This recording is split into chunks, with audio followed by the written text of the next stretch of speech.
The stagecoach door swung open, and Marion Locke stepped into the Montana dust with a letter that promised her everything: a husband, a home, a future. But the platform stood empty. No groom, no welcome, just curious stares and pitying whispers. She was a mail-order bride nobody wanted, a package left unclaimed in the summer heat. Just when humiliation threatened to crush her completely, small fingers tugged at her skirt. A barefoot girl with desperate eyes looked up and whispered 4 words that would change everything. "Will you be my mommy?" This is the story of how the unwanted became irreplaceable. Before we begin, drop a comment below with your city or country so I can see how far this story travels. The July sun beat down on Medicine Creek, Montana, with the kind of relentless heat that made even the hardiest ranchers seek shade. Dust devils danced across Main Street, swirling through the gaps between weathered buildings that had stood since the town's founding 20 years prior. The afternoon stagecoach was late, almost an hour now, and the small crowd that had gathered at the depot was beginning to thin. Most folks had better things to do than wait in this oppressive heat for travelers who might not even be coming. But Marion Locke was coming. She was on that stage, though she didn't know yet that her arrival would mark both an ending and a beginning. Inside the cramped coach, Marion pressed her handkerchief against her neck, trying to absorb the perspiration that kept forming despite her best efforts to remain composed. Her dark traveling dress, appropriate for a respectable woman making a cross-country journey, had become a portable furnace. The fabric clung to her back, her corset felt like an iron cage, and her carefully pinned hair had long since surrendered to the humidity, with damp tendrils escaping to stick against her temples. She was 26 years old, which in 1887 meant she'd already been labeled a spinster by polite society. Not that anyone in Boston society had been particularly polite about it. After her father's death 2 years ago, the whispers had started. Poor Marion, no prospects, no fortune, no future.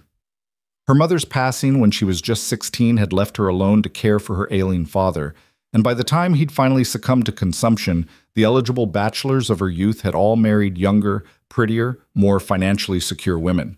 The letter in her reticule had arrived 4 months ago, forwarded through the New England Mail-Order Bride Bureau. Mr. Thomas Harrington of Medicine Creek, Montana, sought a refined woman of good character and moral standing to become his wife. His letter had been stiff but not unkind, describing his dry goods store, his modest home, his desire for companionship. He'd enclosed a photograph, a serious-looking man with dark hair and a neat mustache, standing in front of what she assumed was his establishment. They'd exchanged 3 more letters after that. His had been brief, businesslike, focused on practical matters. Her skills, she could cook, sew, keep books. Her health, excellent, despite her modest means. Her expectations, reasonable, she'd assured him. Hers had been carefully composed, revealing enough to seem genuine while hiding the desperation that had driven her to answer his advertisement in the first place. "I have nowhere else to go," she'd wanted to write in that first letter. "I'm alone in the world, and I'm terrified." But instead, she'd written about her appreciation for hard work, her adaptability, her hope for a partnership built on mutual respect. His final letter had been direct. "Arrive on the July 15th stage. I will meet you at the depot. We will be married by the circuit judge on the 17th. No terms of endearment, no expressions of anticipation, just facts and dates." Still, it had been enough. She'd sold what little her father had left, mostly books and a few pieces of furniture, paid her debts, and purchased a ticket west. Now, as the stagecoach finally rumbled into Medicine Creek, Marion took a deep breath and tried to summon the composure that had gotten her through her father's illness, the poverty that followed, the loneliness of the past 2 years. She smoothed her dress as best she could, tucked the errant hair back into place, and pinched her cheeks to bring some color to her travel-pale face. "This is your new life," she told herself firmly. "Make the best of it." The stage lurched to a stop, and the driver's gruff voice called out, "Medicine Creek, end of the line." The door swung open, and a cloud of dust rolled in, making Marion cough. She gathered her small carpet bag. Everything she owned in the world fit into that single bag in one small trunk strapped to the roof, and accepted the driver's calloused hand as she stepped down onto the platform. The heat hit her like a physical blow. Boston had been warm when she'd left, but this was different. a dry, penetrating heat that seemed to suck the moisture from her lungs. She blinked against the bright sunlight, one hand shading her eyes as she looked around the platform. There were perhaps a dozen people scattered about, an elderly couple collecting packages, a woman with 2 children heading toward a waiting wagon, a few men loitering near the depot building, smoking and talking in low voices. None of them approached her. None of them looked like the serious man in the photograph she'd studied so many times. Marion stood there, carpetbag in hand, and waited. The driver hauled down her trunk and dropped it beside her with a heavy thud. "That's everything, ma'am," he said, touching his hat brim before climbing back up to his perch. "Wait," Marion called up to him. Is this Medicine Creek?" The driver looked at her like she'd asked if the sky was blue. "Sign right there says so, don't it?" He gestured to the faded board nailed above the depot. "Population 237, though Old Man Henderson died last week, so I suppose it's 236 now." "I'm supposed to meet someone here," Marion said, hating how small her voice sounded. "A Mr. Thomas Harrington? He owns the dry goods store?" Something flickered across the driver's weathered face. Surprise? Or maybe pity. "Tom Harrington's store?" He scratched his jaw. "Ma'am, that store's been closed up for near about 6 weeks now." The world seemed to tilt slightly. "Closed?" "Tom took sick," one of the loitering men called over, flicking ash from his cigarette. "Bad sick. Doc couldn't do nothing for him. He passed 3 weeks ago. Real shame. He was a decent fellow." The words hit Marion like stones. Dead. Thomas Harrington was dead. The man she'd traveled 2,000 miles to marry was dead, and apparently no one had thought to inform the mail-order bride he'd sent for. I didn't know," she managed to say. Her fingers tightened on the handle of her carpetbag until her knuckles turned white. "No one wrote to tell me." "Didn't know there was anyone to tell," the man said, not unkindly. "Tom kept to himself mostly, never mentioned sending for a bride." The elderly couple had paused in loading their wagon to stare. The woman with children had stopped as well, one hand on her youngest shoulder, watching with undisguised curiosity. Even the men who'd been so studiously ignoring her arrival were now looking her way with a mixture of pity and speculation.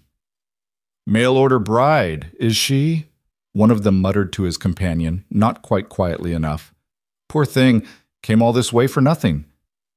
What's she going to do now?" Marion's cheeks burned with humiliation that had nothing to do with the oppressive heat. She was a spectacle, a cautionary tale in the making, the woman who'd been sent for but never claimed, like a package sitting at the depot that no one wanted to collect. She squared her shoulders, determined not to cry in front of these strangers. "Is there a boarding house in town?" she asked, directing her question to the man who'd told her about Harrington's death. He exchanged glances with his companion.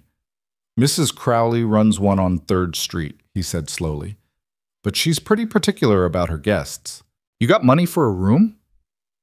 Marion did a quick mental calculation of the coins left in her reticule. After the train tickets and stage fare, she had perhaps $5 remaining, hardly enough for more than a few nights' lodging. "Some," she said carefully. "Might want to ask at the church, too," the woman with children called over. "Reverend Barnes sometimes helps folks who've fallen on hard times." Fallen on hard times. Is that what she was now? A charity case for the local pastor? "Thank you," Marion said stiffly. She picked up her carpetbag with one hand and tried to lift the trunk with the other, but it was far too heavy. The driver had already started his team moving, heading toward the livery stable. The crowd on the platform was dispersing now that the entertainment of her humiliation was complete. "Let me help you with that, miss." Marion turned to find a woman approximately her own age, dressed in a simple calico dress that was far more suitable for the climate than Marion's heavy traveling costume. She had a kind face, sun-weathered but warm, with laugh lines around her eyes. "I'm Alice Porter," the woman said, bending to grab one handle of the trunk. "I work at the general store across the street. Couldn't help but overhear your predicament." "Marion Locke," Marion replied, grateful beyond words for this small kindness. Together they carried the trunk to the shaded boardwalk in front of the depot. "I seem to have made a terrible mistake in coming here." "Not your mistake," Alice said firmly. "Tom Harrington should have written to you when he took sick, or had someone write for him. That's on him, not you." She wiped her hands on her apron and studied Marion with shrewd but sympathetic eyes. "You really did travel all the way from back east to marry him?" "From Boston," Marion confirmed. "We'd been corresponding for several months. He seemed like a respectable man." "He was respectable enough," Alice allowed. "Just not much of a romantic, if you know what I mean. Practical to a fault." She hesitated, then added more gently, "I don't mean to speak ill of the dead, but I can't say I'm surprised he didn't mention sending for a bride." Tom kept his business very close to the vest. Marion sank down onto her trunk, no longer caring about appearances. The full weight of her situation was settling onto her shoulders like a lead blanket. She was stranded in a strange town with no husband, no home, no prospects, and barely enough money to survive a week. The humiliation was complete. "What am I going to do?" The words slipped out before she could stop them. Alice chewed her lip, clearly thinking. "Well, first thing is to get you out of this heat and get some water in you. You look about ready to faint. Then we can figure out your options." "I don't have any options," Marion said dully. "I don't have enough money to book passage back east, even if I had anywhere to go back to." "There's always options," Alice insisted, though her tone suggested she was trying to convince herself as much as Marion. "Maybe, well, there's the hotel. They sometimes need kitchen help, or the church might—" "Your orphan's causing trouble again, Boone." Both women looked up at the shout. Across the street, outside the livery stable, a commotion was unfolding. A tall man in worn work clothes was trying to saddle a large bay horse while simultaneously keeping hold of a small child. A girl, by the looks of her, though she was so covered in dirt it was hard to tell at first. The child was trying to pull away, her small voice carrying across the dusty street. "I ain't going home. I want to stay in town." "Josie, we've talked about this," the man said, his voice tight with frustration. "You can't just run off every time we come to town. Now get in the wagon." "I don't want to be alone," the child wailed. "I want to stay with people." "That's Boone Mercer," Alice explained in a low voice. "Rancher, runs a spread about 5 miles north of here. His wife Clara died birthing that little girl. Must be 3 years ago now. He's been raising Josie alone, and by all accounts, it's not going well." Marion watched as the man, Boone, finally got his horse saddled and lifted the struggling child onto the seat of a nearby wagon. Even from this distance, she could see the weariness in his movements, the defeat in his shoulders. The little girl continued to cry, her small hands reaching back toward the town as if pleading for rescue. "Poor mite," Alice murmured. "She's starving for affection, anyone can see that. But Boone, well, he's been closed off since Clara passed. Won't accept help from anyone, won't hire a housekeeper, won't even consider remarrying. Just works himself to death and drags that baby around with him everywhere because he can't stand to let her out of his sight." "Why won't he hire someone to help with her?" Marion asked, still watching the struggling child. "Pride, mostly. And stubbornness. Boone was always a hard man, good man, mind you, but hard. When Clara died, something in him broke. He blamed himself, even though Doc said there was nothing anyone could have done. Now he's determined to do everything himself, like accepting help would be admitting defeat." The little girl had gone quiet now, slumped in the wagon seat with her small shoulders shaking. Even her rebellion had been exhausted. Boone climbed up beside her, took the reins, and started the team moving. They headed north out of town, trailing a plume of dust in their wake. Something in that small, defeated figure struck a chord deep in Marion's chest. She knew what it felt like to be alone in the world, to be hungry for connection, to feel like an unwanted burden. She'd lived that existence for 2 years after her father's death. "Alice," she said slowly, an idea forming, "you said he won't hire a housekeeper? Won't even discuss it. Half the women in Medicine Creek have offered, and he's turned them all down flat. What if—" Marion stood up, her exhaustion forgotten. "What if someone offered to help with his daughter? Not as a housekeeper exactly, but as a nanny, a governess?" Alice's eyebrows rose. "You? Why not? I helped care for my father during his illness. I can cook, clean, manage a household, and I clearly need a position." The plan was taking shape in her mind now, born of desperation but not without merit. "That child needs someone. Anyone can see that. And I need somewhere to go." "Boone would never agree to it," Alice said, but there was a note of uncertainty in her voice now, as if she was considering the possibility. He doesn't trust strangers, especially not with Josie.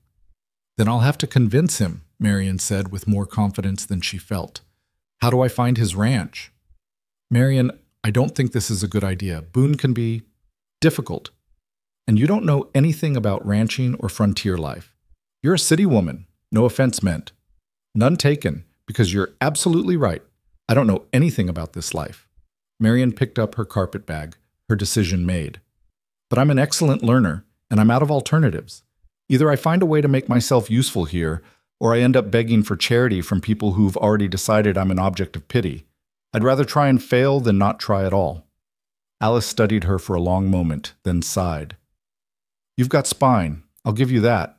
All right, I'll give you directions to the Mercer Ranch, but don't say I didn't warn you when he runs you off his property. Duly noted, Marion said, allowing herself a small smile.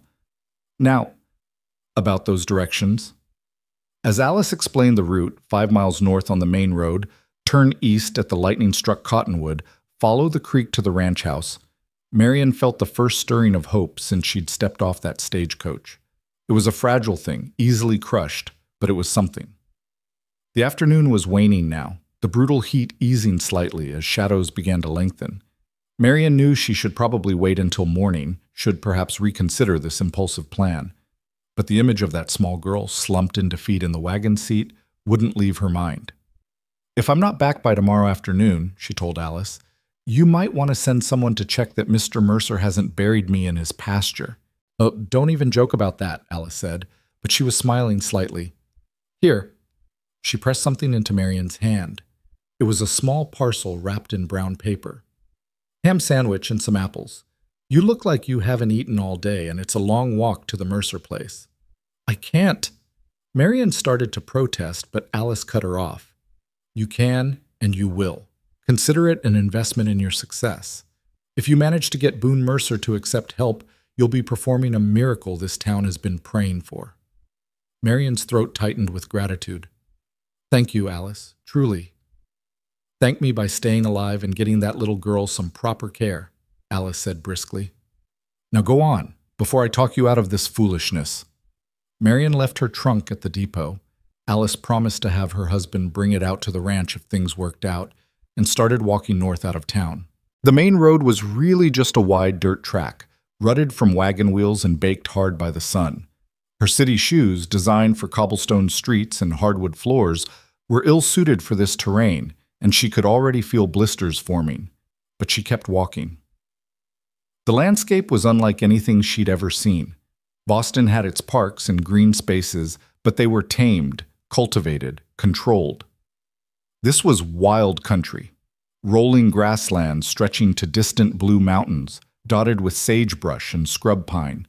The sky was enormous, so much bigger than the slice of blue visible between Boston's buildings.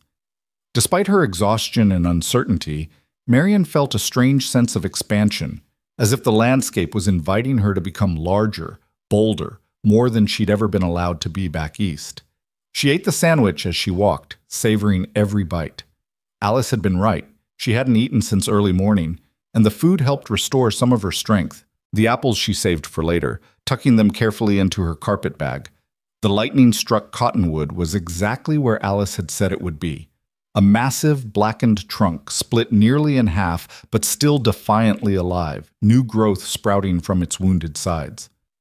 Marion turned east onto a narrower track, following the silvery line of a creek that wound through a small valley.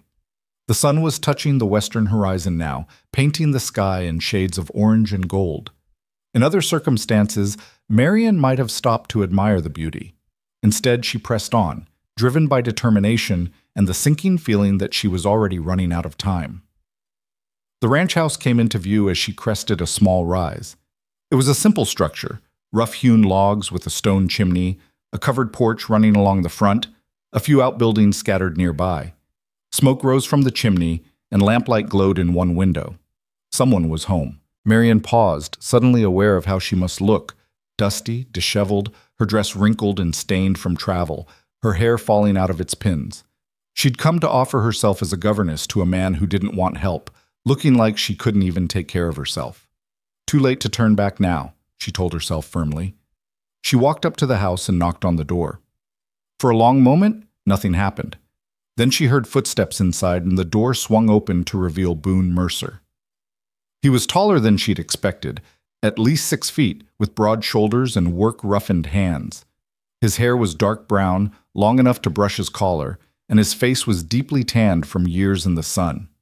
He might have been handsome once, but grief had carved hard lines around his mouth and left shadows under his eyes. Those eyes, a startling blue-green, fixed on Marion with surprise that quickly turned to suspicion. "I don't want whatever you're selling," he said bluntly, starting to close the door. "Wait!" Marion put her hand against the door, surprising both of them. "I'm not selling anything, Mr. Mercer. My name is Marion Locke, and I've come to offer my services." His eyes narrowed. "What kind of services?" Heat flooded Marion's cheeks as she realized how that sounded. "As a governess," she said quickly. "For your daughter. I understand she needs someone to care for her while you work." "Who told you that?" The suspicion in his voice deepened. "Alice Porter? Martha Henderson? Which one of those busybodies sent you out here?" "No one sent me. I came of my own accord." Marion lifted her chin, meeting his hostile gaze directly. "I saw you with your daughter in town this afternoon. She seemed unhappy, and I happen to need a position." "I don't need a governess," Boone said flatly. "And I don't appreciate strangers showing up at my door offering to fix problems that ain't theirs to fix. Now, if you'll excuse me—" "Papa?" A small voice from inside the house stopped him mid-sentence. The little girl appeared at his side, one small hand clutching his pant leg. Up close, Marion could see she was perhaps 3 years old, with tangled blonde curls and eyes the same blue-green as her father's. Her dress was clean but patched, too small in the sleeves. Her feet were bare, and there was a smudge of something, jam, maybe, on her chin. Those eyes fixed on Marion with an intensity that was unsettling in someone so young. "Who's that lady?" Josie asked. "Nobody," Boone said. "Go back inside, Josie." "She's pretty," Josie said, ignoring her father's command. "Is she coming to stay?" "No, she's not," Boone started, but Josie had already slipped past him onto the porch. The child walked right up to Marion and looked up at her with heartbreaking hope in her expression. "Are you Angel?" she asked seriously. "I prayed for an angel to come." Marion's heart clenched. She knelt down so she was at eye level with the little girl. "I'm not an angel, sweetheart. I'm just a woman who needs a job and who thought maybe your papa might need some help." "I need help," Josie said immediately. She held up one foot. "I got a splinter and Papa can't get it out, and it hurts real bad." "Josie," Boone's voice held a warning note. But Marion was already examining the small foot, gently tilting it toward the lamplight spilling from the doorway. Sure enough, there was a good-sized splinter embedded in the tender pad beneath the child's toes. The skin around it was red and slightly swollen.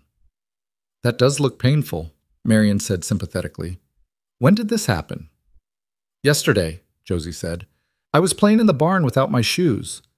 Marion looked up at Boone. "Do you have a needle and lamp oil?" "I'm not letting a stranger dig around in my daughter's foot," he said coldly. "Papa tried," Josie said, tears welling in her eyes. "But I cried, and he stopped." Marion could see the frustration and helplessness in Boone's face, the same expression her father had worn when he'd been too weak to do the things he needed to do. She stood slowly, still holding Josie's small hand.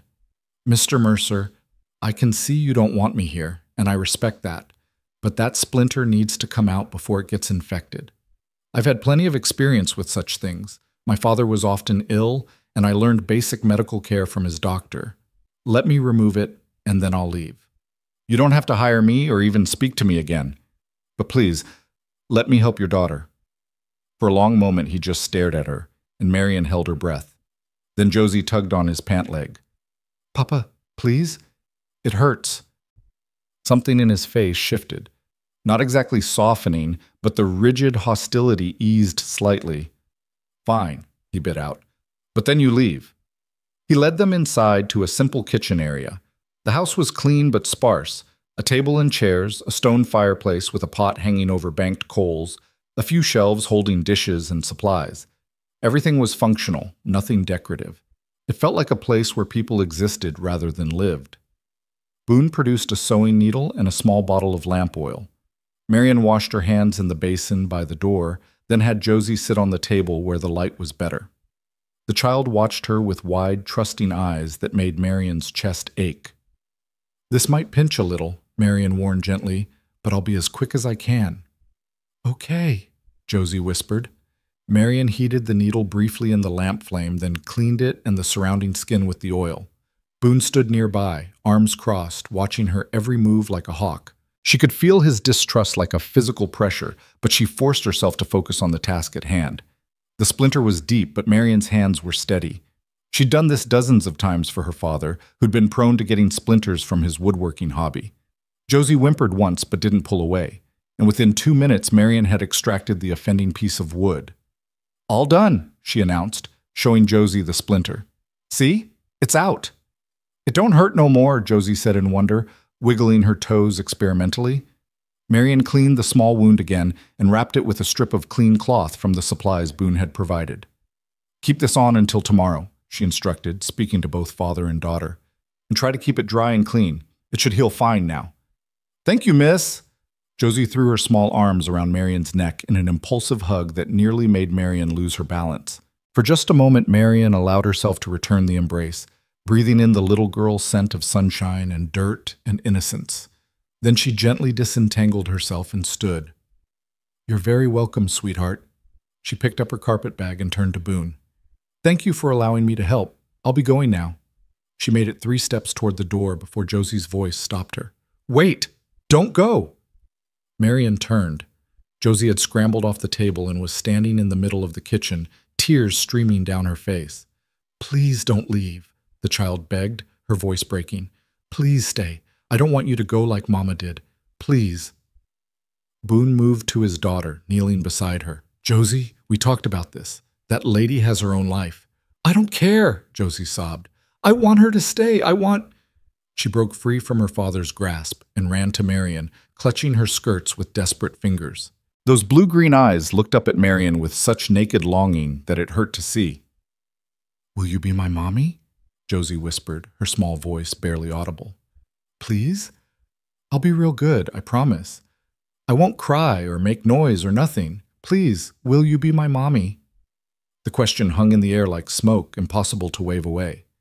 Marion looked from the desperate child to the father, who had gone very still. The lamplight cast shadows across Boone Mercer's face, but she could see the pain there, raw and unhealed. Outside, the last light was fading from the sky. Marion was miles from town with nowhere to go and no one waiting for her.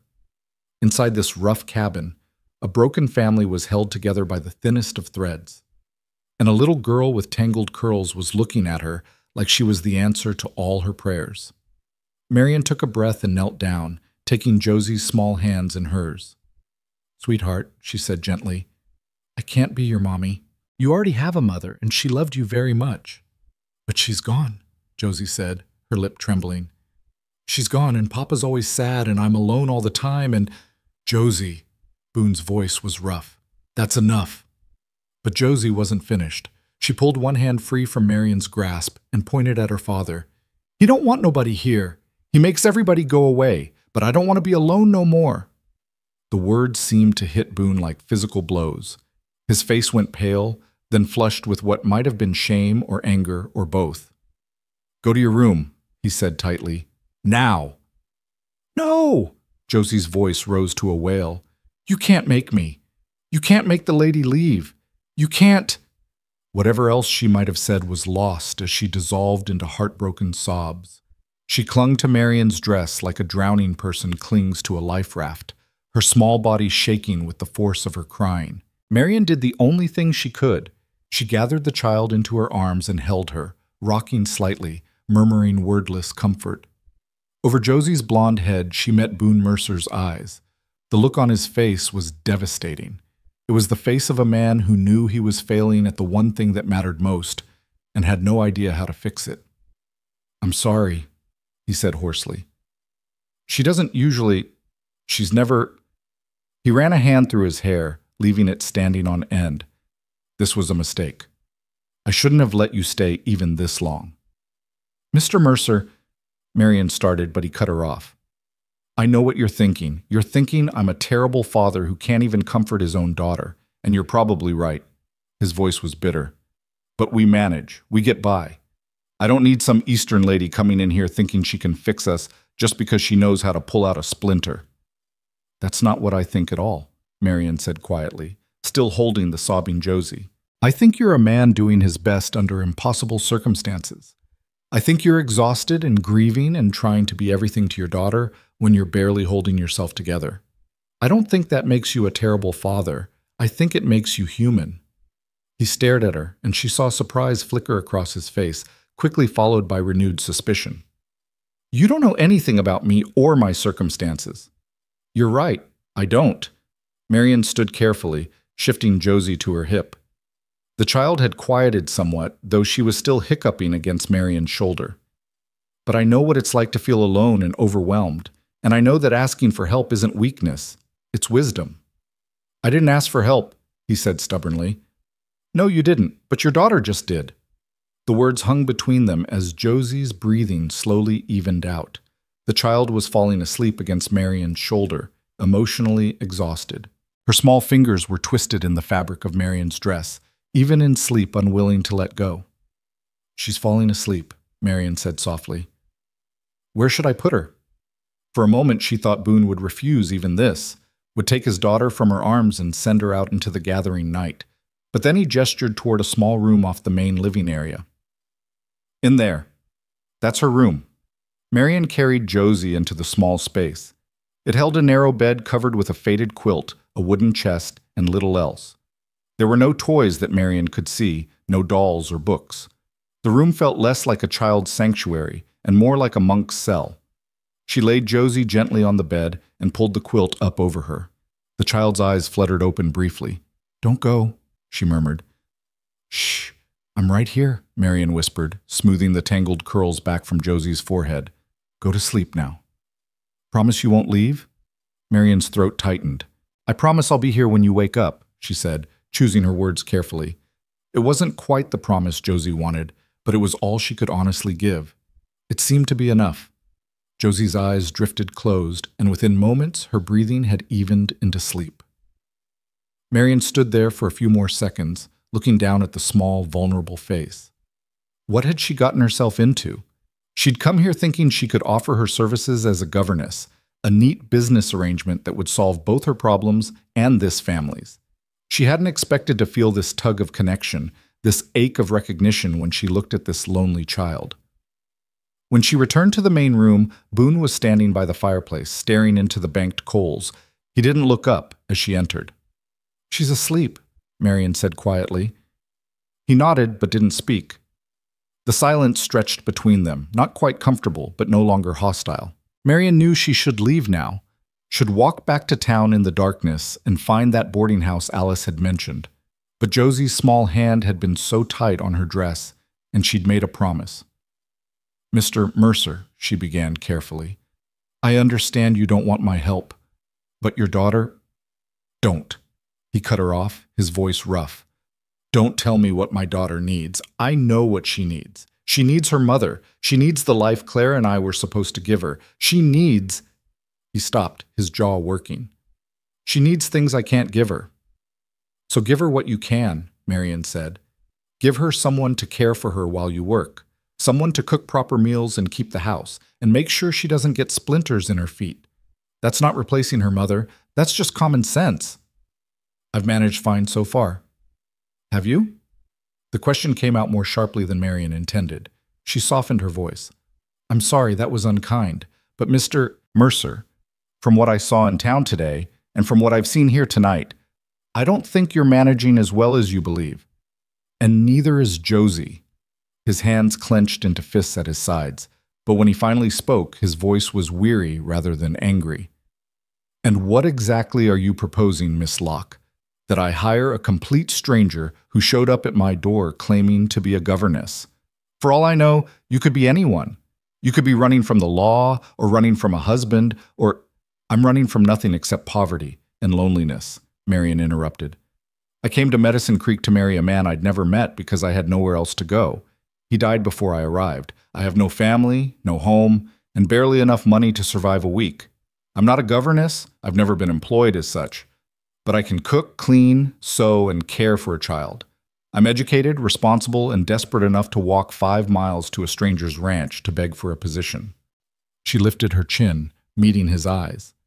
So, yes, I'm asking you to take a chance on a complete stranger, because you need help, and I need a purpose, and your daughter needs someone who can focus on her instead of drowning in grief. The last words came out harsher than she'd meant, and she saw him flinch. But she didn't take them back. Boone turned away from her, bracing his hands against the mantelpiece. You don't know what you're talking about. Then tell me, Marion said, her voice gentling. Tell me I'm wrong. Tell me you don't lie awake at night wondering how you're going to keep going. Tell me you don't look at your daughter and see your wife's face and feel like you're failing both of them. Tell me you don't need help, Mr. Mercer, and I'll walk out that door right now. The silence that followed was deafening. Then, so quietly she almost didn't hear it, I can't. 2 words. 2 small words that contained an admission of defeat, of vulnerability, of desperate need. Marion waited, barely breathing. Boone's shoulders sagged, as if those 2 words had cost him something vital. I can't tell you those things, because they'd be lies. He turned to face her, and the rawness in his expression made her chest ache. But I also can't just trust some stranger with my daughter. I can't lose her too. She's all I have left. You won't lose her, Marion said softly. But if you keep pushing everyone away, if you keep trying to do everything yourself, you're going to break. And then where will she be? He had no answer for that.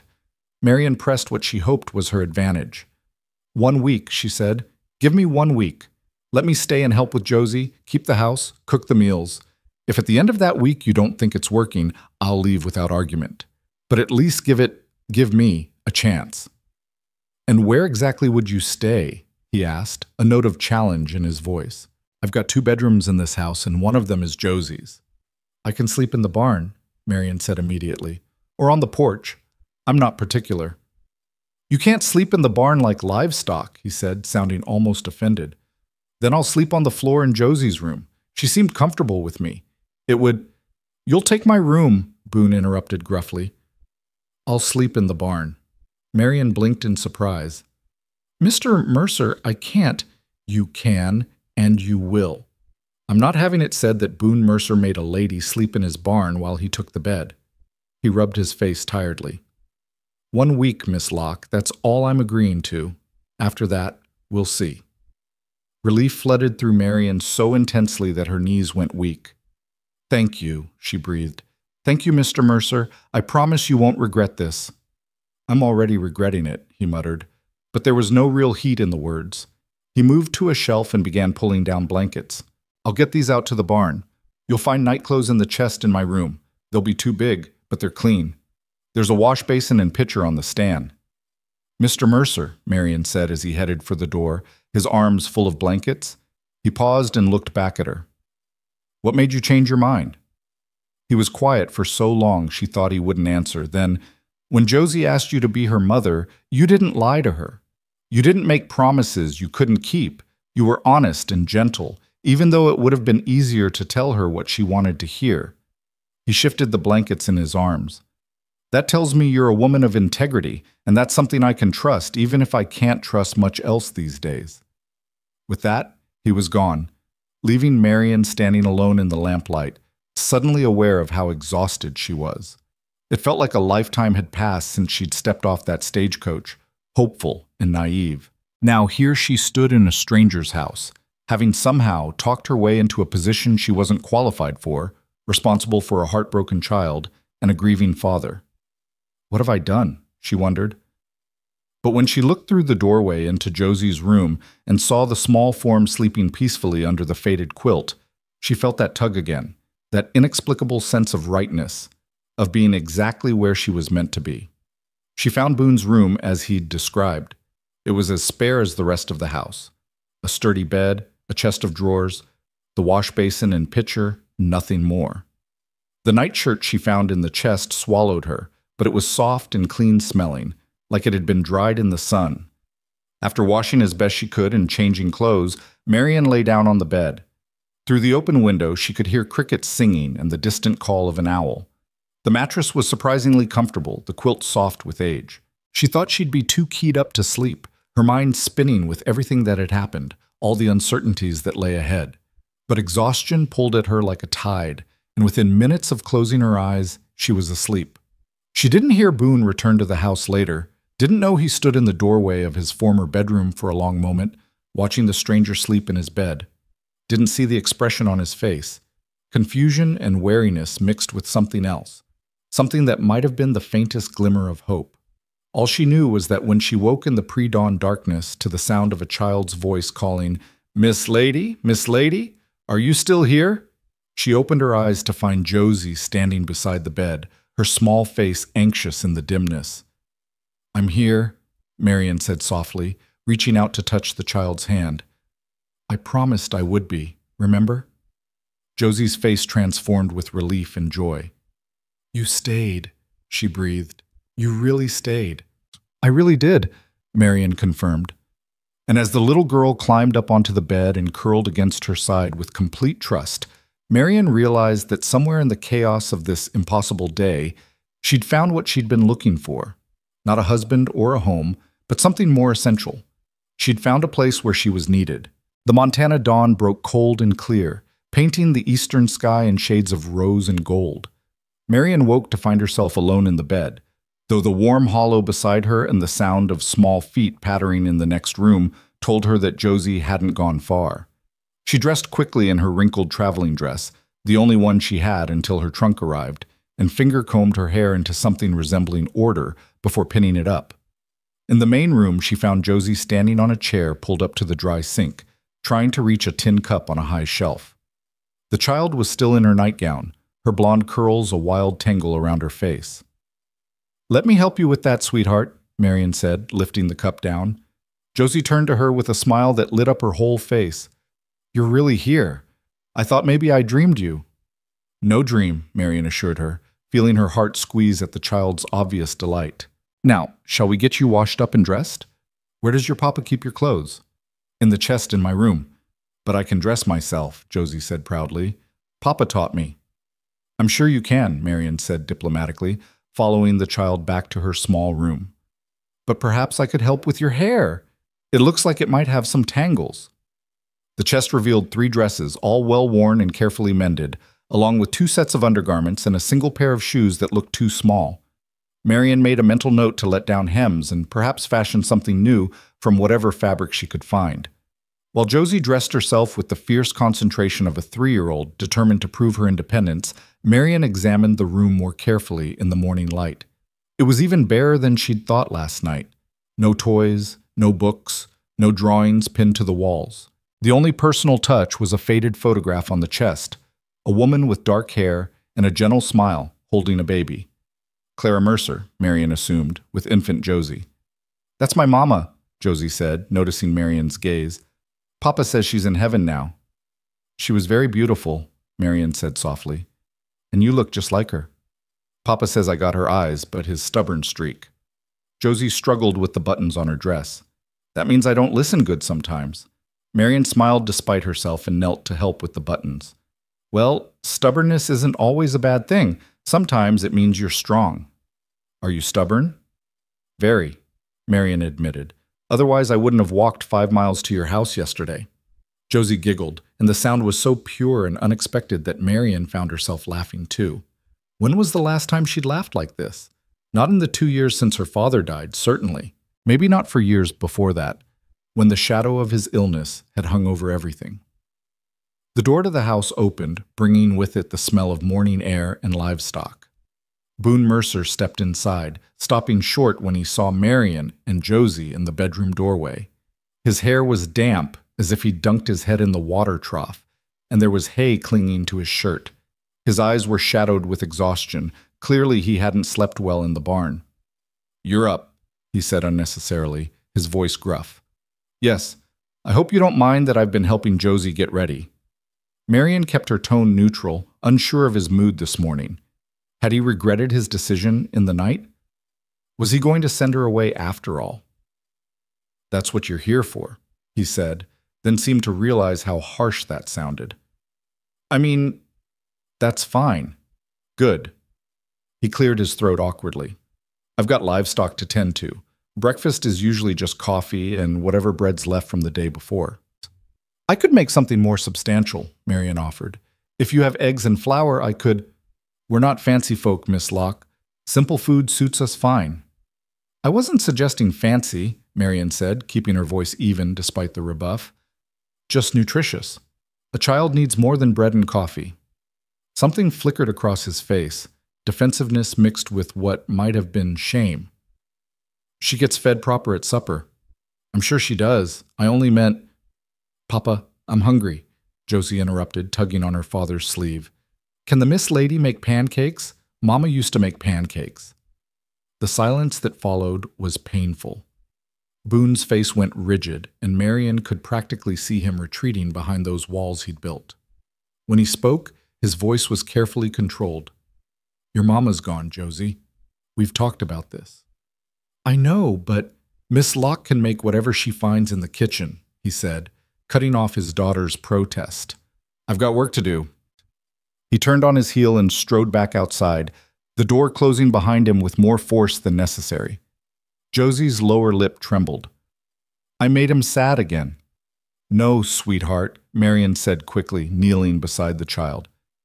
You didn't make him sad. He's sad because he misses your mama, just like you do. That's not your fault.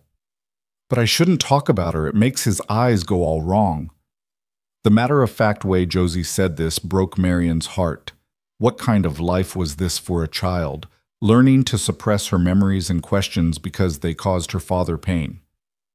You can talk about your mama with me any time you want, Marian said firmly. And maybe, after a while, your papa will be ready to talk about her too. Sometimes grown-ups need more time to heal than children do. You won't get sad? I might, Marian admitted honestly. But that's okay. Being sad sometimes is part of remembering people we love. Josie considered this seriously, then nodded. Mama made the best pancakes. They had blueberries in them when we had blueberries. And she would make a smiley face with the syrup. That sounds wonderful, Marian said. Now, let's see what we can find for breakfast, shall we? The kitchen yielded more supplies than she'd expected. There was flour, though the barrel was getting low. Eggs from the chickens she could hear clucking outside. A precious bit of sugar, some salt, baking powder that might still be good. A few withered apples in a basket, and tucked in the back of a shelf, a small jar of what looked like preserved berries. Are these blueberries? Marian asked Josie, holding up the jar. The child's eyes went wide. Mama made those last summer before she got sick with me in her belly.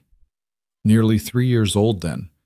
Clara Mercer must have preserved these berries while pregnant with Josie, never knowing she wouldn't live to see her daughter grow. Marian felt the weight of that tragedy as she turned the jar in her hands. Should we use them? She asked gently. Or would you rather save them? Josie bit her lip, clearly torn. Then her small shoulders straightened with decision. Mama would want us to use them. She always said food was meant to be eaten, not looked at. Your mama sounds like she was a wise woman, Marian said. All right then, blueberry pancakes it is. The process of making breakfast became a lesson in adaptation. The cook stove was different from the one Marian had used in Boston, burning hotter and more unpredictably. The mixing bowl had a crack poorly mended with wire. The griddle was seasoned with years of use, its surface pocked with memories of past meals. But Marian had always been resourceful. She mixed the batter while Josie dragged a chair over to watch, asking a constant stream of questions. How much flour? Why did they need eggs? What made the pancakes fluffy? Marian answered each query patiently, grateful for the distraction from her own anxious thoughts. When the first pancake hit the griddle with a satisfying sizzle, Josie clapped her hands. It smells like when Mama cooked. The door opened again, and Boone entered carrying a pail of fresh milk. He stopped when he saw them at the stove, something unreadable crossing his face. Marian braced herself for another rebuff, but he simply set the milk on the table and moved to wash his hands in the basin. Pancakes will be ready in a few minutes, Marian said, keeping her tone neutral. I found eggs and some preserved berries. Those berries? Boone started, then stopped. His jaw worked, and Marian could see the internal struggle. Clara put those up. I know, Josie told me. She said her mother would want them used. Marion flipped the pancake, pleased to see it was golden brown. But if you'd prefer we save them. No. His voice was rough. No, Josie's right. Clara always did hate waste. He pulled out a chair and sat heavily, as if his legs could no longer support him. She'd probably be disgusted that I let them sit on the shelf this long. It was the first time he'd spoken his wife's name without flinching, Marion noticed. She slid the first batch of pancakes onto a plate and set them on the table, then poured coffee for Boone and milk for Josie. The child climbed into her chair, eyeing the pancakes with delight. Can I have syrup and a smiley face? She asked hopefully. Boone's hand tightened around his coffee cup, but his voice was steady when he answered. We don't have any syrup, baby girl. Used it all last month. I could make some, Marion offered, returning to the stove to pour more batter. If you have sugar and water, I can make a simple syrup. You know how to do that? Josie asked, impressed. My father had a terrible sweet tooth, Marion said with a small smile. I learned to make syrup and jam and all sorts of things to satisfy it. The memory of her father's face lighting up over a simple dessert brought a bittersweet pang. He especially loved apple butter in the fall. Mama made apple butter, Josie said around a mouthful of pancake. She put cinnamon in it. That's the proper way, Marion agreed, pleased the child was eating with such enthusiasm. Cinnamon and a bit of nutmeg, if you have it. She cooked the remaining batter and assembled the makeshift syrup, then sat down to eat her own breakfast. The pancakes were good, not perfect, but serviceable. The preserved blueberries were tart and sweet, their flavor intensified by time. For several minutes, the only sounds were eating and the occasional clink of cutlery against plates. Boone cleared his plate with steady determination, as if eating were merely another chore to be completed. But when Josie asked for seconds, and he saw how much the child was enjoying the meal, something in his expression softened fractionally. You're a fair hand at cooking, he said grudgingly to Marion. Thank you.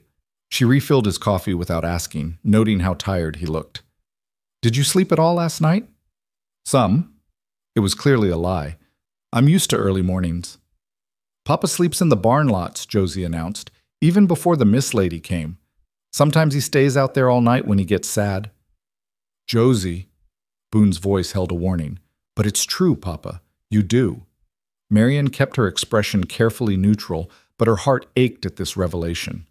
How many nights had this man exiled himself to the barn, unable to face the memories in his own house? And what had that been like for Josie, waking alone in the darkness? Mr. Mercer, she said carefully, if my presence here is making things more difficult— It's not your presence, he interrupted, then stopped himself. After a moment, he continued more quietly. I appreciate the breakfast. Josie clearly enjoyed it. That's what matters. It wasn't exactly a warm declaration of acceptance, but it wasn't another rejection either. Marion decided to take it as progress. After breakfast, Boone disappeared to work on whatever tasks required his attention. There was always work on a ranch, Marion was learning. She cleaned the kitchen while Josie helped, which mostly involved getting in the way in the endearing manner of small children. The child chattered constantly, a steady stream of observations and questions that might have been exhausting if it weren't so clearly born of loneliness. Here was a little girl who'd been starved for conversation, for attention, for the simple pleasure of someone listening to her. Can we go see the chickens? Josie asked after Marion had washed and dried the last dish. I like the chickens. They're funny. I think that sounds lovely, Marion agreed. But first, let's do something about your hair, shall we? Josie's hand went self-consciously to her tangled curls. Papa tries to brush it, but it hurts. I'll be gentle, Marion promised. I had long hair when I was a girl, and my mother taught me all the tricks for getting tangles out without tears. She found a comb in Boone's room, a carved wooden one that had probably belonged to Clara, and settled Josie in front of her. The child's hair was badly matted in places, evidence of many days of inadequate care. But Marion worked patiently, starting at the ends and gradually working her way up, talking softly all the while to distract from any discomfort. You have beautiful hair, she told Josie. These curls are lovely. When we get the tangles out, they'll shine like gold. Mama had straight hair, Josie said. Dark, like nighttime. Papa said I got the curls from his mama, who I never met because she lives far away in a place called Illinois. Illinois, Marion corrected gently. That is indeed far away. Do you have a mama? I did, Marion said, working through a particularly stubborn knot. She died when I was 16, and my father died 2 years ago. So you're an orphan too, Josie said with satisfaction. Just like me. I suppose I am, Marion agreed, struck by the simplicity of the child's logic. Though we're both lucky we have people who care about us. You have your papa, and I have new friends now. Like you. Josie turned to look up at her, nearly dislodging the comb. Are you my friend?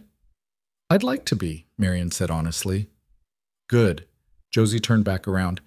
I never had a friend before. Just Papa, and he's too sad to play most times. The casual heartbreak of that statement made Marion's hands still for a moment. What kind of childhood was this, with no playmates, no laughter, no joy, just a grieving father and the ghosts of happier times?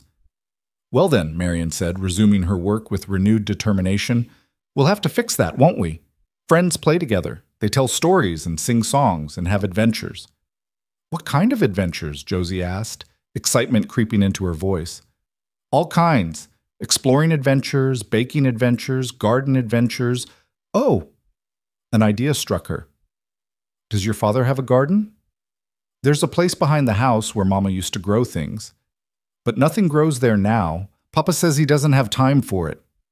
Marion filled that information away. A garden would serve multiple purposes. Fresh food, of course, but also a project to share with Josie. A way to teach the child useful skills while spending time together. And perhaps eventually, a way to bring some life back to this place where grief had deadened everything. There, she announced, running the comb smoothly through Josie's now detangled hair. All finished, and you hardly cried at all. I didn't cry even a little bit, Josie corrected proudly. She touched her hair wonderingly. It feels soft. That's because it's properly brushed now. Marion divided the mass of curls into 3 sections. Would you like braids? They'll keep your hair neat while you play. Mama used to braid it, Josie said wistfully. But Papa don't know how. Then I'll teach him, Marion said, weaving the sections together with practiced ease. But for now, let's go meet those chickens you mentioned. The chicken coop was behind the house, a ramshackle structure that looked like it was held together by hope and a few strategic nails. But the chickens inside were healthy enough, pecking at scattered grain and clucking contentedly. Josie's whole demeanor changed around the birds. She became gentle and careful, speaking to them in a soft voice as she scattered feed. This one's Henrietta, she said, pointing to a plump red hen. And that's Margaret, and the mean one over there is Susan. She pecks if you're not watching. You've named them all? Marion asked, charmed. Mama named them. Before. Josie's face grew solemn. Papa don't like me to talk to them too much. He says they're for eating and eggs, not for loving. Well, I think you can appreciate something for what it provides while still being kind to it, Marion said diplomatically. There's no harm in having names for the chickens. They collected eggs together, 7 brown ones and 2 white, a good haul. Josie carried the basket like it contained precious jewels, her tongue caught between her teeth in concentration.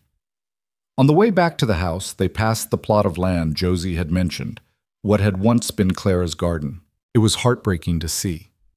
The remains of a fence, mostly fallen down now, dried stalks of what might have been tomatoes last season, weeds choking everything.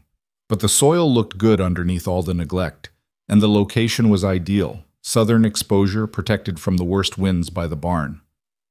Could we make it grow again? Josie asked, following Marion's gaze.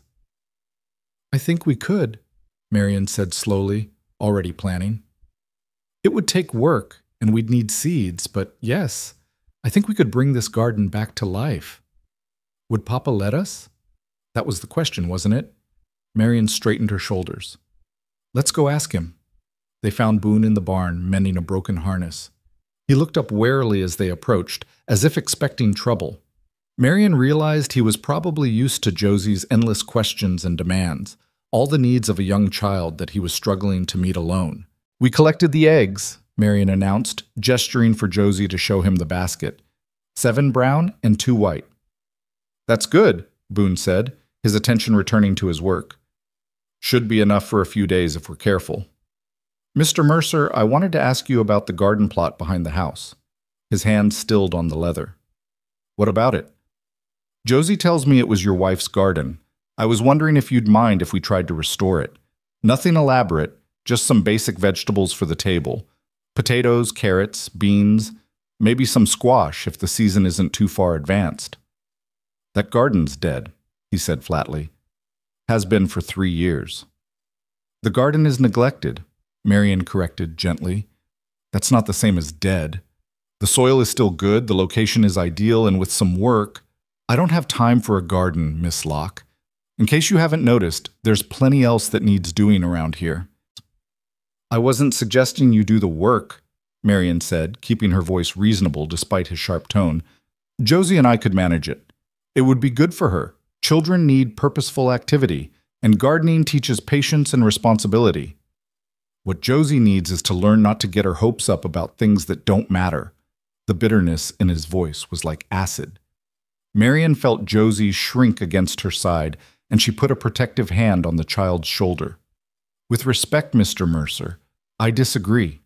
What Josie needs is to learn that life continues, that new things can grow, that loss doesn't mean the end of everything. A garden is more than just food. It's a symbol of hope. We're not a philosophical establishment, Miss Locke. We're a working ranch, and I don't have the luxury of symbolic gestures. Then think of it practically, Marian shot back, her patience fraying. Fresh vegetables mean better nutrition for your daughter and less money spent at the general store. Seeds cost almost nothing, and the labor is free since I'm already here. What possible objection could you have to that? They stared at each other across the dusty barn, tension crackling between them. Josie's small hand found Marian's, squeezing tight. The child's breathing had quickened, and Marian realized she was frightened of her father's anger, frightened that this tentative new peace would shatter, frightened of losing the first person in years who'd shown her genuine kindness. Boone must have seen it too because his expression shifted. The hardness remained, but something else crept in. Guilt, maybe, or shame. He set down the harness and rubbed his face with both hands. Fine, he said tiredly. Do what you want with the garden. Just don't expect me to help, and don't come crying to me when the rabbits eat everything. It wasn't exactly an enthusiastic endorsement, but Marian knew better than to push her luck. Thank you, she said simply. We'll stay out of your way. She turned to leave, Josie still clutching her hand, but Boone's voice stopped them. Miss Locke. She looked back. His jaw worked, as if the words were fighting their way out against his will. Clara loved that garden. She could make anything grow, even in this God-forsaken dirt. She'd spend hours out there, and she'd come in with her hands filthy and her face sunburned, talking about the tomatoes or the beans like they were her children. His voice had gone rough. When she died, I couldn't bear to look at it. Every plant that withered felt like losing her all over again. Marian's throat tightened. I understand, she said softly. And I'm not trying to replace what she built or diminish what she meant to this family. I'm just trying to help Josie have something to nurture, something to hope for. If that's too painful, it's all painful, Boone interrupted. Every damn thing about this life is painful now. But you're right that Josie needs more than I've been giving her. He picked up the harness again, not meeting their eyes. Just be careful with her. She's already lost one person she loved. I won't have her hurt again. I'll do my best, Marian promised. And then, because she sensed he needed to hear it, I know you're trying, Mr. Mercer. I know you love your daughter, even when it's hard to show it. That's not nothing. He didn't respond, but the set of his shoulders eased slightly. Marian took that as her cue to leave. The rest of the day passed in a flurry of domestic activity. Marian swept and scrubbed, learning the rhythms of the house. She discovered that the pump outside needed priming each time, that the stove drew better if you opened the damper just so, that mice had gotten into the flour barrel and half the supply was ruined. She made a mental list of everything that needed fixing, replacing, or replenishing, a list that grew alarmingly long. Josie was her constant shadow, helping in the way of small children, which meant mostly creating more work. But Marian didn't mind. She answered questions, told stories, and taught the child a counting rhyme her own mother had taught her. When Josie grew tired, Marion fashioned a nest of blankets on the floor where the little girl could nap while Marion worked. Lunch was leftover pancakes and fresh milk. Supper was stew made from what she could find: potatoes, carrots, an onion, and some salted beef that was tough but edible. Boone ate without comment, cleaning his plate in that same methodical way, as if taste were irrelevant and food merely fuel. But when Josie announced that she'd helped cut up the carrots, she'd really only supervised, but Marion let her take the credit. Boone's expression softened fractionally. "That right?" he said. "Well, they're real good carrots, Josie girl." The smile that lit up his daughter's face was like sunrise, and Marion saw Boone's breath catch. How long had it been since he'd seen her smile like that? After supper, Marion heated water for baths. She bathed Josie first in the tin tub she found hanging in the barn, washing the accumulated dirt from small fingers and behind smallest ears, scrubbing the tangles from hair that had been neglected too long. Josie splashed and played, delighted by the novelty of having someone's full attention during this ritual.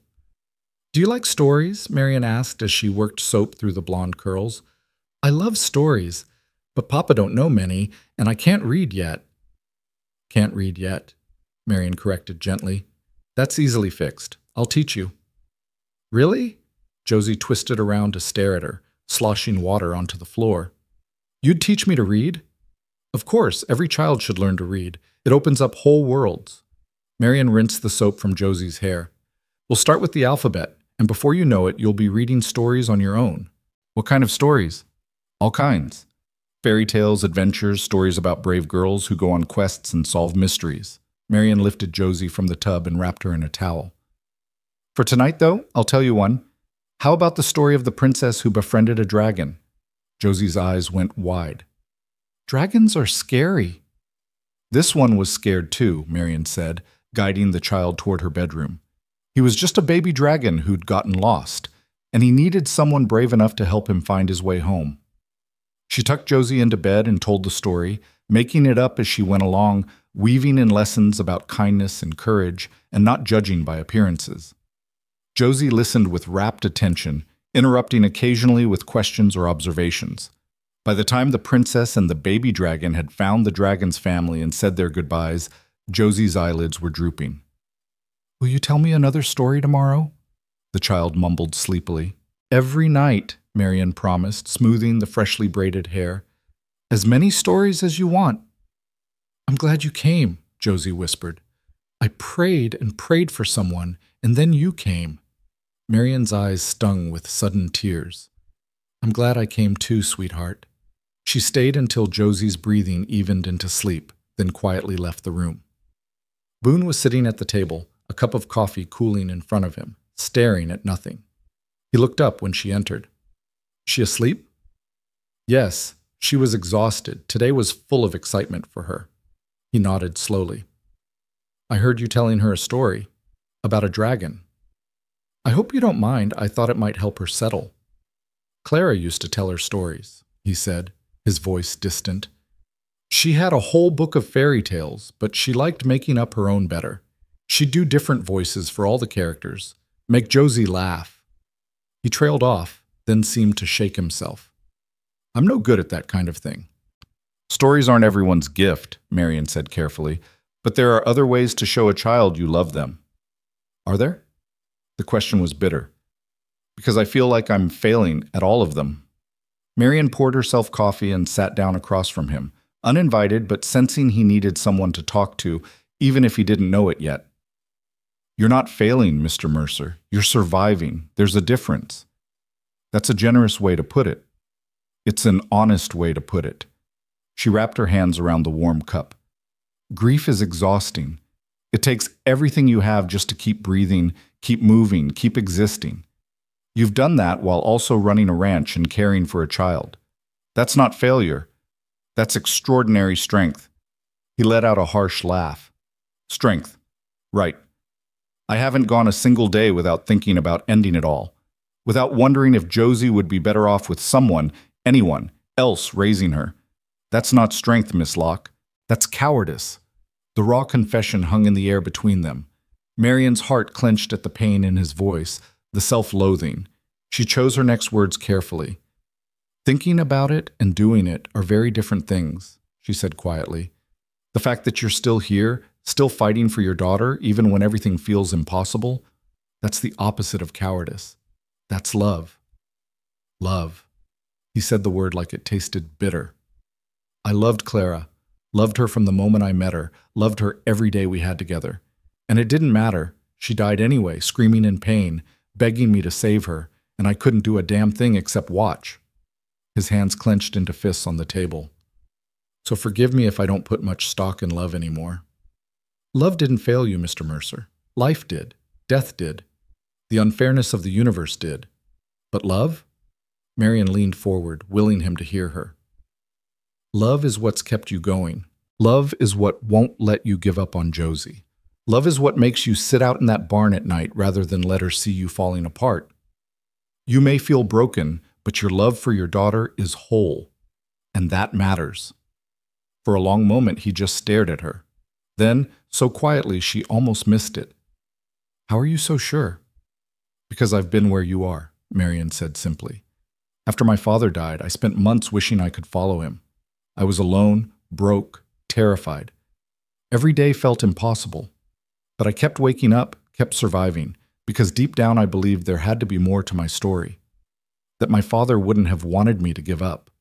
She paused. And I was right. I'm here now, and I'm needed.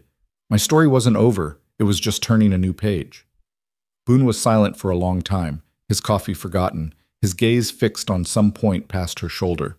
When he finally spoke, his voice was raw. I don't know how to be what she needs. I don't know how to be both parents. I don't know how to make her laugh or tell her stories or braid her damn hair or... All I know how to do is work and try not to drown in missing Clara. Then learn, Marion said gently. You don't have to do it all at once, and you don't have to do it alone. That's why I'm here, not to replace her mother, but to help you find your way through this. To give you space to grieve while making sure Josie has what she needs. You don't have to be perfect, Mr. Mercer. You just have to keep trying. He looked at her finally, really looked at her, and she saw something shift in those blue-green eyes. Not trust, not yet, but maybe the faintest possibility of it. You really believe that? He asked. I do. He nodded slowly, then stood abruptly, as if uncomfortable with the vulnerability he'd shown.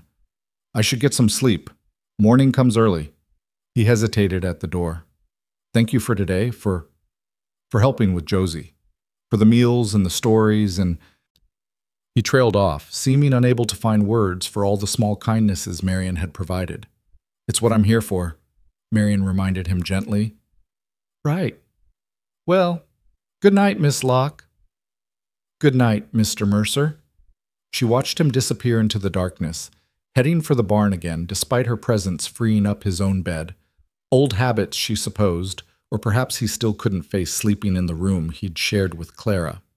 Marion cleaned up the supper dishes, banked the fire, and made her way to Boone's room. The bed felt less strange tonight, the house less foreign. Through the window, she could see stars beginning to appear in the darkening sky, more stars than she'd ever seen in Boston, where city lights drowned out all but the brightest. She thought about the day, about all the small victories and the larger challenges still ahead. Josie had smiled, had laughed, had eaten a good meal, and gone to bed clean and cared for. Boone had opened up, just a crack, letting her see the raw grief beneath his harsh exterior. The garden plot waited, full of potential. It wasn't much, measured against the mountain of healing this family needed, but it was a start. As sleep pulled her down, Marion's last conscious thought was of Josie's whispered words. I prayed and prayed for someone, and then you came. Maybe, just maybe, she was exactly where she was meant to be. 3 days passed in a rhythm that felt both strange and natural. Marion rose with the dawn, started the stove, and prepared breakfast while Josie clung to her side like a small shadow. Boone ate quickly and disappeared into his work, returning only for meals and the occasional brief exchange about supplies or household needs. He still slept in the barn, though Marion noticed he sometimes lingered in the doorway at bedtime, listening to her tell Josie stories. The garden became their project. On the second day, Marion and Josie began clearing the weeds, working in the early morning before the heat became oppressive. Josie attacked the task with fierce determination, her small hands pulling at stubborn roots while Marion used a rusty hoe she'd found in the barn. They worked side by side, and Marion taught Josie simple songs to pass the time, work songs her own mother had sung while doing laundry or preparing meals. "What's that one about?" Josie asked after Marion finished a verse about a mockingbird. "It's about a parent who loves their child so much they'd give them anything, even the stars from the sky if they could reach them," Marion explained, pausing to wipe sweat from her forehead. Josie considered this seriously. "Papa would give me stars if he could." "I think you're right," Marion agreed, her heart squeezing at the simple faith in the child's voice. "But he can't reach them because he's too sad to climb that high." The observation was so astute, so heartbreakingly accurate, that Marion had to swallow hard before responding. "Maybe someday he won't be so sad. Sadness doesn't last forever, even when it feels like it will."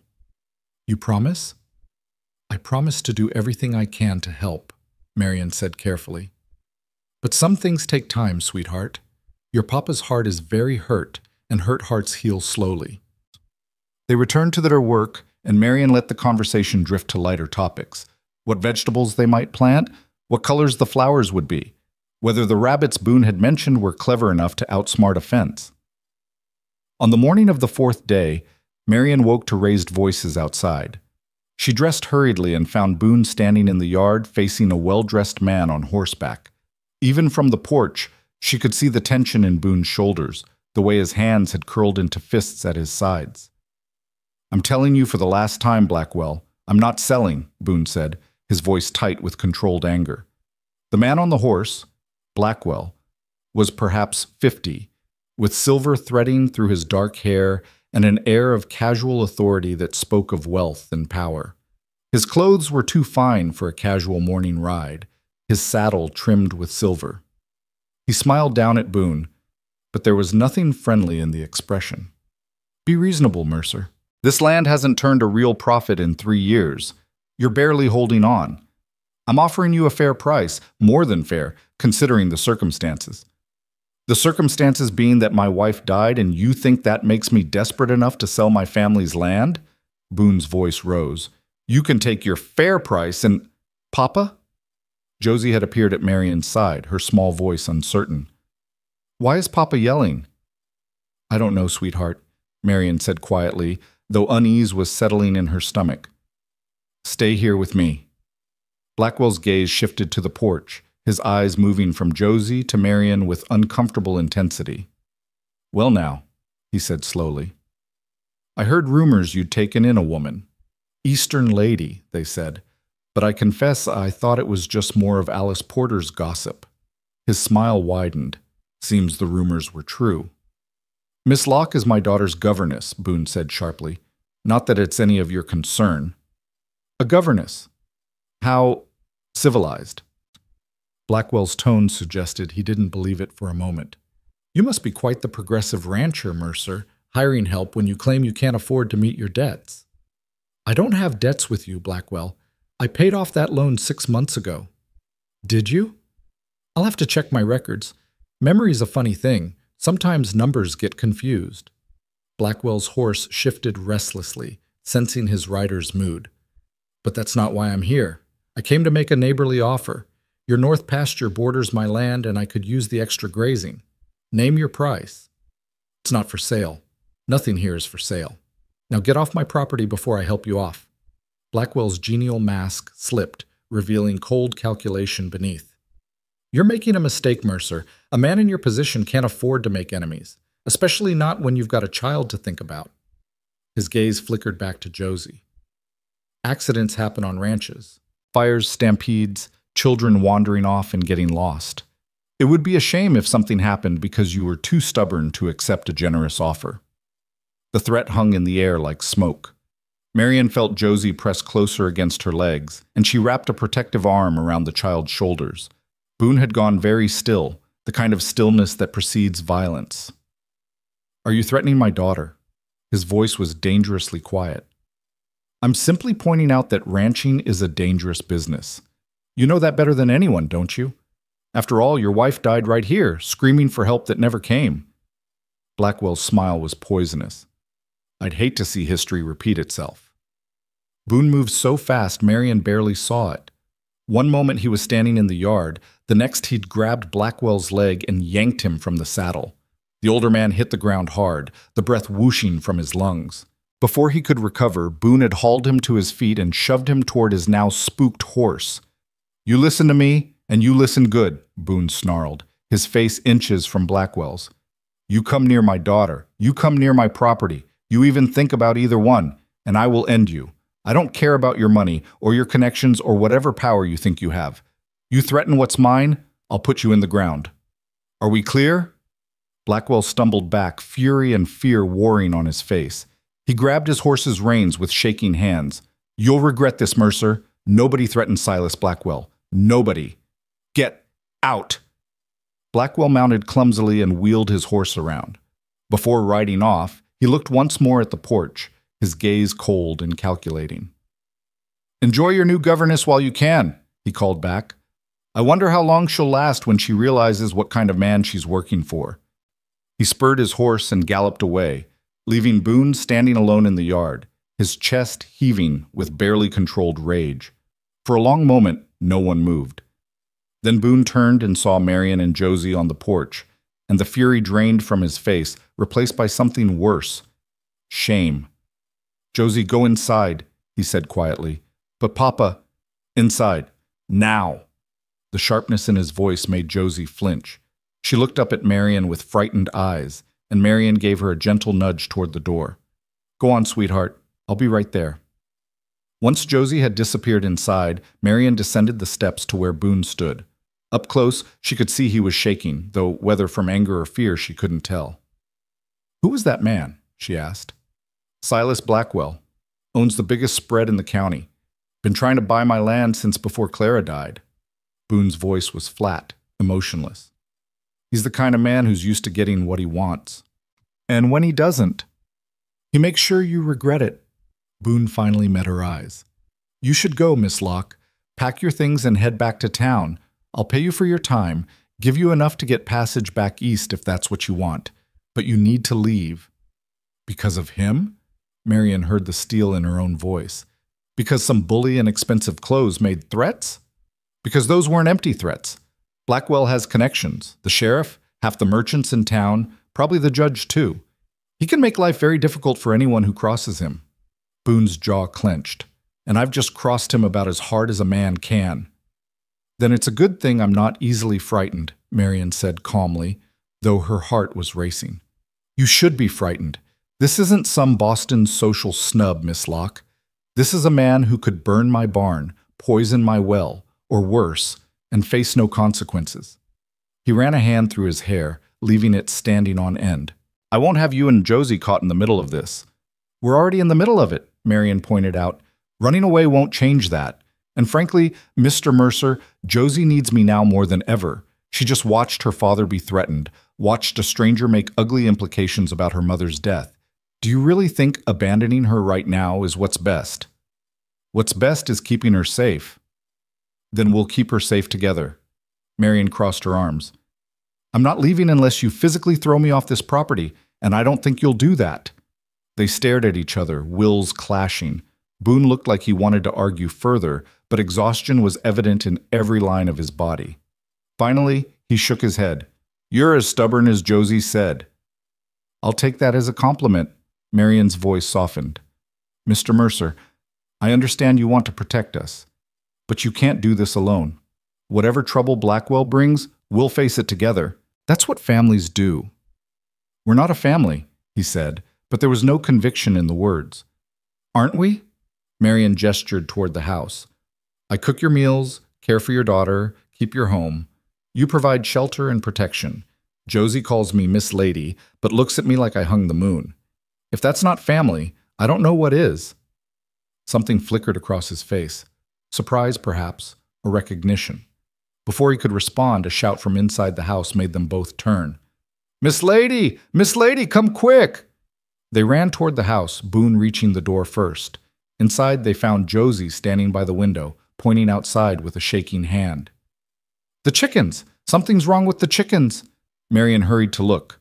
The chicken coop door stood open, and birds were scattered across the yard, squawking in distress.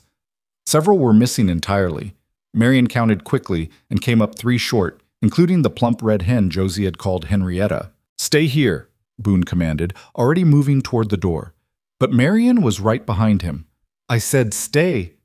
"And I said we're in this together," Marion interrupted. "Josie, you stay inside and lock the door. Don't open it for anyone except your father or me. Understand?"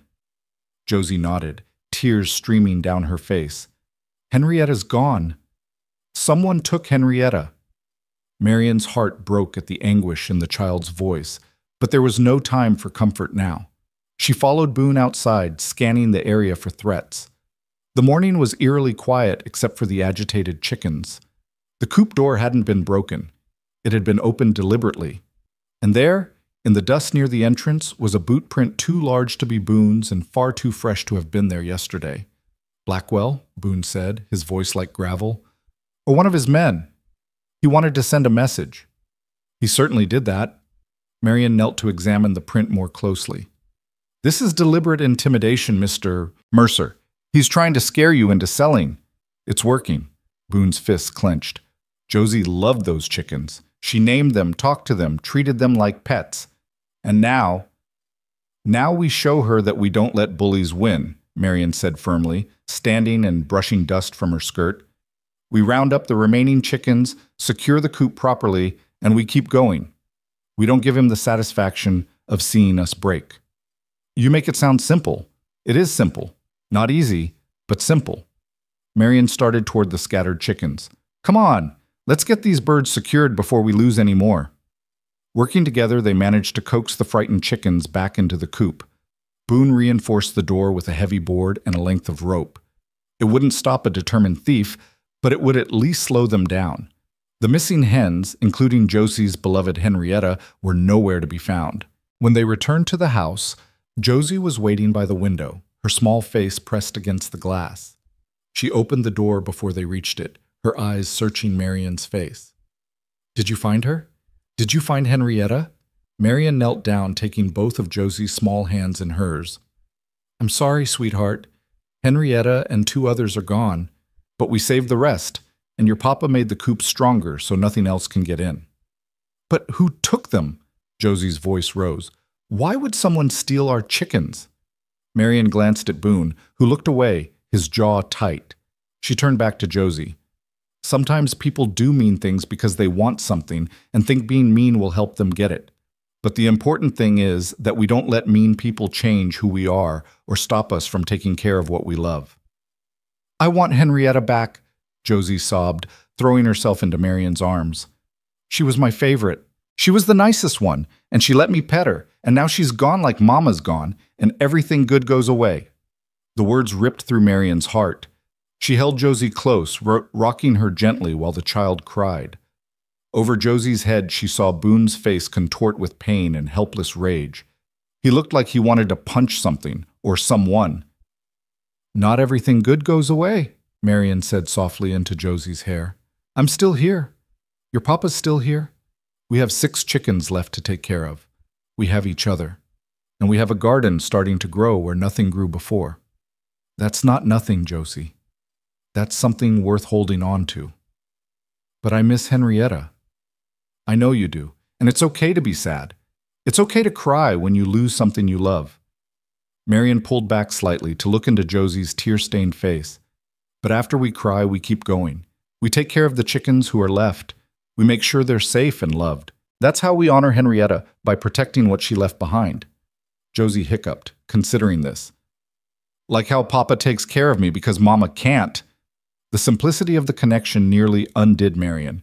"Exactly like that," she managed. Boone made a strangled sound and turned away abruptly, his shoulders rigid. Marion wanted to go to him, to offer comfort, but Josie still needed her. She compromised by keeping one hand on the child while reaching out with the other to touch Boone's arm. "Mr. Mercer," she said gently, "this isn't your fault." "Isn't it?" His voice was raw. "I brought this on us by refusing to sell. I made Blackwell angry. I put my pride above my daughter's safety. How is that not my fault?" "Because standing up to a bully is never wrong. Because teaching your daughter that home is worth fighting for is never wrong. Because refusing to be intimidated is never wrong. Marion's grip tightened on his arm. You did the right thing, even though it came with a cost. That's what courage looks like. He turned to face her, and the anguish in his eyes made her breath catch. I can't protect you both. I can't be everywhere at once. If something happens to either of you because of my stubbornness, then it happens, Marion interrupted quietly. Life is risk, Mr. Mercer. I could have stayed in Boston and starved to death in a boarding house alone and forgotten. Instead, I'm here, where I'm needed, where I matter. That's worth the risk, and I think you know it. Before he could respond, a knock at the door made them all jump. Boone moved immediately, positioning himself between the door and Marion and Josie. Who is it? It's Alice Porter, Boone. I brought Miss Locke's trunk like I promised, and I've got news from town. The tension eased fractionally. Boone opened the door to reveal Alice and her husband, a stocky man with kind eyes and graying hair.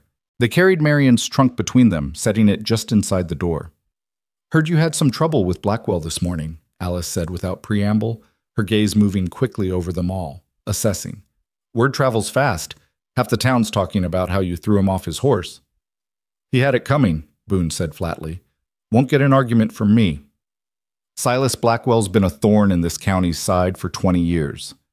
Alice's husband, Tom, Marion remembered, nodded agreement. But you should know he's been in town all morning, telling anyone who'll listen that you're dangerous, unstable, unfit to raise a child. Josie whimpered, and Marion pulled her closer. That's absurd. Course it is, Alice said. But that won't stop people from talking. Blackwell's claiming he came out here as a concerned neighbor and you attacked him unprovoked. He's saying that little girl ain't safe with a violent father and a mysterious stranger taking care of her. He threatened my daughter, Boone said through gritted teeth, right in front of Miss Locke, implied that accidents might happen if I didn't sell to him. Tom whistled low. That sounds like Blackwell, but proving it's another matter. It's your word against his, and he's got friends in positions that matter. What are you saying? Marion asked, though dread was already pooling in her stomach. Alice and Tom exchanged glances. We're saying you should be prepared, Alice said carefully. Blackwell's got influence with the territorial judge.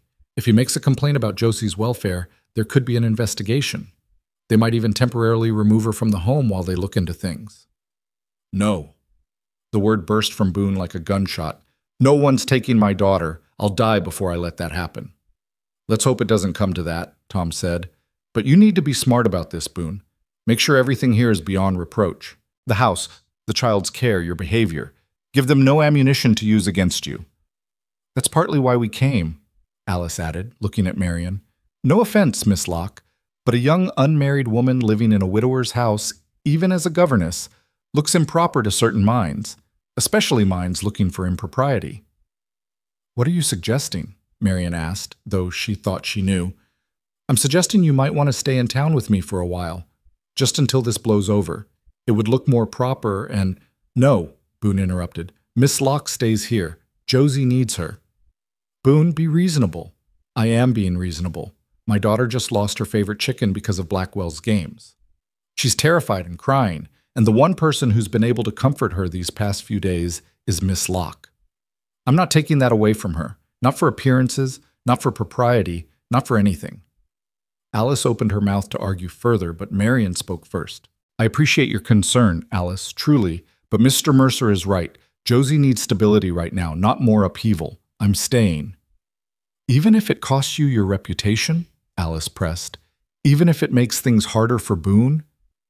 My reputation was already in tatters the moment I arrived in Medicine Creek as an unclaimed mail-order bride, Marion said quietly. And as for making things harder, I think we're well past worrying about that, don't you? Alice studied her for a long moment, then sighed. You're either very brave or very foolish, Miss Locke. I haven't decided which. Perhaps both, Marion said with a slight smile. Tom cleared his throat.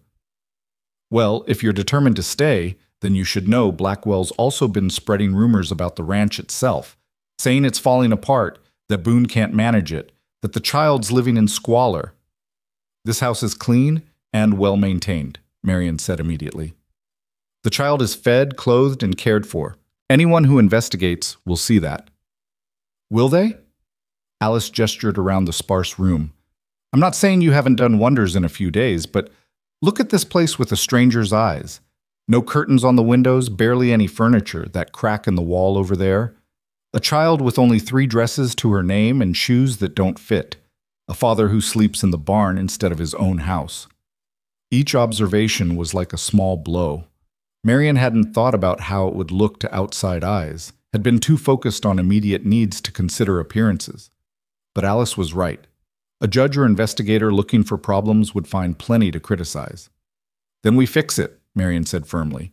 We get curtains and proper furniture. We make new clothes for Josie. We make this house look like a home instead of a way station. With what money? Boone asked bitterly. I'm barely keeping ahead of expenses as it is. With creativity and hard work, Marian replied. I can sew. I'll make curtains from whatever fabric we can find or trade for. Alice, do you know anyone in town who might have outgrown children's clothes that Josie could have? Or fabric scraps? I can make something from almost nothing. I might know a few people, Alice admitted.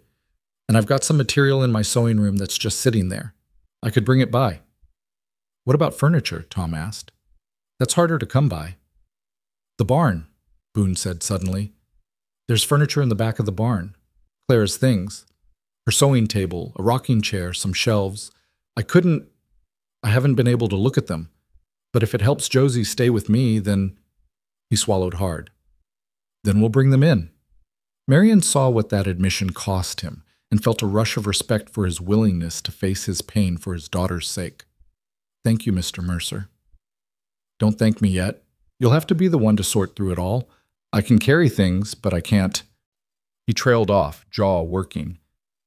I understand, Marian said gently. I'll handle it. Alice and Tom stayed for another hour, discussing strategy and sharing what they knew of Blackwell's movements. Apparently, he'd been consolidating power in the county for years, buying up smaller ranches and forcing out anyone who resisted. Several families had already left, unable to withstand the pressure of mysterious accidents and economic sabotage. Why doesn't anyone stop him? Marian asked. Who's going to? Tom replied. The sheriff's on his payroll. The judge owes him money. Most of the merchants depend on his business to survive. Anyone who stands up to him ends up ruined or run out of town. That can't be legal. Legal and right aren't always the same thing out here, Miss Locke.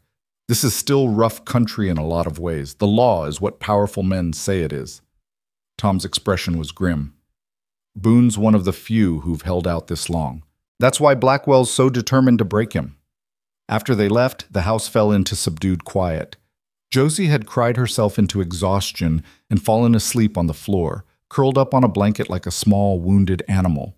Boone carried her to her bed with surprising gentleness, his large hands careful as he tucked the quilt around her small form. She used to sleep through anything, he said softly, staring down at his daughter. When she was a baby, Clara would joke that a stampede wouldn't wake her. Now every little sound makes her jump.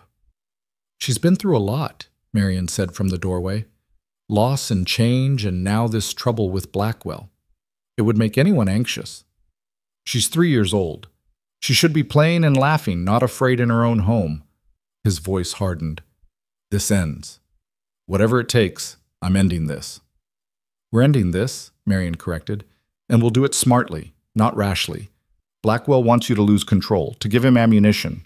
We won't give him that satisfaction. Boone looked at her, really looked at her, and something shifted in his expression. Why are you doing this? You don't owe us anything. You could walk away right now, go back to town, find some other position with a nice, boring family with no dangerous enemies. I could, Marian agreed, but I won't. Why not?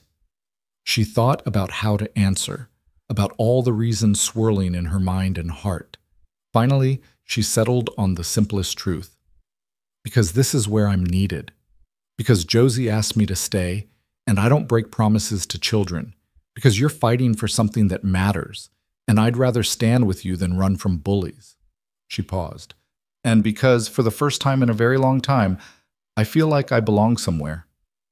I'm not ready to give that up. The silence stretched between them, weighted with unspoken things. Then Boone nodded once, a sharp jerk of his head.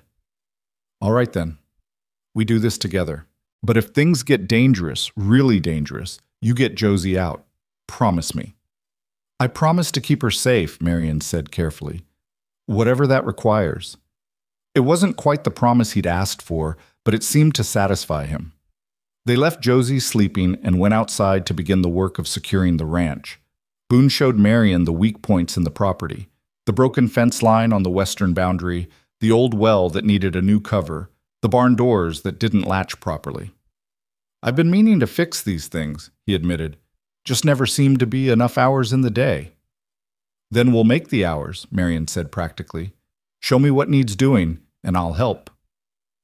They worked through the afternoon, Boone repairing while Marion held boards or fetched tools. It was hard physical labor that left her hands blistered and her muscles aching, but there was something deeply satisfying about it too. Each nail driven, each board secured, was a small victory against the chaos threatening to overwhelm them. As the sun started its descent toward the western mountains, painting the sky in shades of amber and rose, Boone set down his hammer and looked around at their progress. The barn doors now closed securely. The chicken coop had been reinforced. The garden fence, which they'd expanded to include the growing plot, stood straight and strong. Not bad for an afternoon's work, he admitted grudgingly. Not bad at all, Marion agreed, examining her blistered palms with rueful pride. Though I think I'll feel this tomorrow. Something that might have been a smile flickered across Boone's face. City hands aren't used to real work. These city hands just helped you secure half your property, Marion retorted. I'd say they're adapting just fine. This time the smile lasted a full second before disappearing. I suppose they are. They walked back to the house together as twilight deepened around them.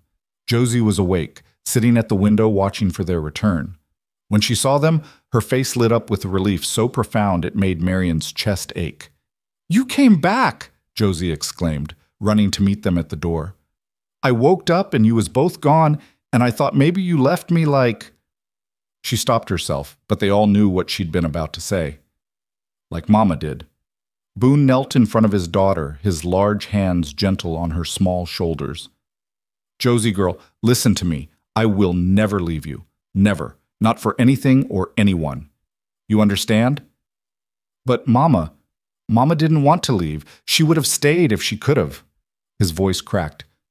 But I choose to stay, every day. I choose you, and I'm not going anywhere. Josie threw her arms around his neck, and Boone gathered her close, his eyes squeezed shut against tears. Marion looked away, giving them this moment of private grief and reassurance, her own eyes stinging. When they pulled apart, Josie turned to Marion. Are you staying too? As long as you need me, Marion promised. Forever? The word hung in the air, impossible and perfect. Marion knelt beside Boone, taking one of Josie's small hands. Sweetheart, I can't promise forever because I don't know what the future holds. But I can promise today and tomorrow and every day after that until you don't need me anymore. I'll always need you, Josie said with the absolute certainty of childhood. Then I suppose I'll be here a very long time, Marion said softly. That night, after Josie had been fed and bathed and tucked into bed, with another story about the princess and her dragon friend, Marion and Boone sat at the kitchen table making lists. Things they needed to do to make the house investigation-proof. Ways to protect the property from further sabotage. Contingency plans if Blackwell escalated. We should probably expect him to try something during the night, Boone said, adding night watch to his list. That's when cowards do their worst. Then we take turns watching, Marion suggested. You can't stay awake around the clock, and neither can I. But between us, we can keep an eye on things. You do that? Lose sleep to watch for trouble? I've already told you, Mr. Mercer, we're in this together. That means all of it. The work, the worry, the watching. Marion set down her pencil. Besides, I'm a notoriously light sleeper. Always have been. They continued planning until the lamp oil burned low and exhaustion made the words blur on the page. Finally, Boone stood and stretched, his spine cracking audibly. You take first watch, he said. I'll spell you at midnight. Don't try to be a hero if you see something suspicious. Wake me immediately. Agreed. And Mr. Mercer? He paused at the door. We're going to get through this. All of us. Together. He looked at her across the dimly lit kitchen, this Eastern woman who'd walked into his life 4 days ago and somehow become essential to it. I'm starting to believe you might be right, Miss Locke. It was the closest thing to hope she'd heard from him, and Marian held on to it like a lifeline as he disappeared into the night and she settled into her vigil by the window, watching for whatever dangers the darkness might bring. The watch passed without incident, though every shadow seemed to hold threats and every sound made Marian's heart race. When Boone came to relieve her at midnight, she was wound tight as a spring, her eyes burning from staring into the darkness. "Anything?" he asked quietly, careful not to wake Josie. "Nothing concrete, though I could have sworn I saw someone near the tree line around 11. But when I looked harder, there was nothing there." Marian rubbed her tired eyes. "Might have been my imagination. Or it might have been Blackwell's men testing our alertness." Boone moved to the window, his presence solid and reassuring. "Get some sleep, Miss Locke. I'll keep watch until dawn." Sleep came reluctantly, filled with uneasy dreams of burning barns and missing children. Marian woke to pre-dawn light and the smell of coffee brewing. She found Boone at the stove, his face drawn with exhaustion, but his eyes alert. "Anything happen?" she asked, pulling her borrowed robe tighter against the morning chill. "Quiet night, thankfully." He poured coffee into 2 cups, handing her one. "But I found fresh tracks near the barn. Someone was definitely out there circling the property. They didn't try anything, just watched." The knowledge that they'd been observed while they slept sent ice down Marian's spine. "What do we do?" "We stay vigilant, and we move forward with making this place look like a proper home." He drained his coffee in one long swallow. "After breakfast, I'll bring Claire's things in from the barn. Might as well face it."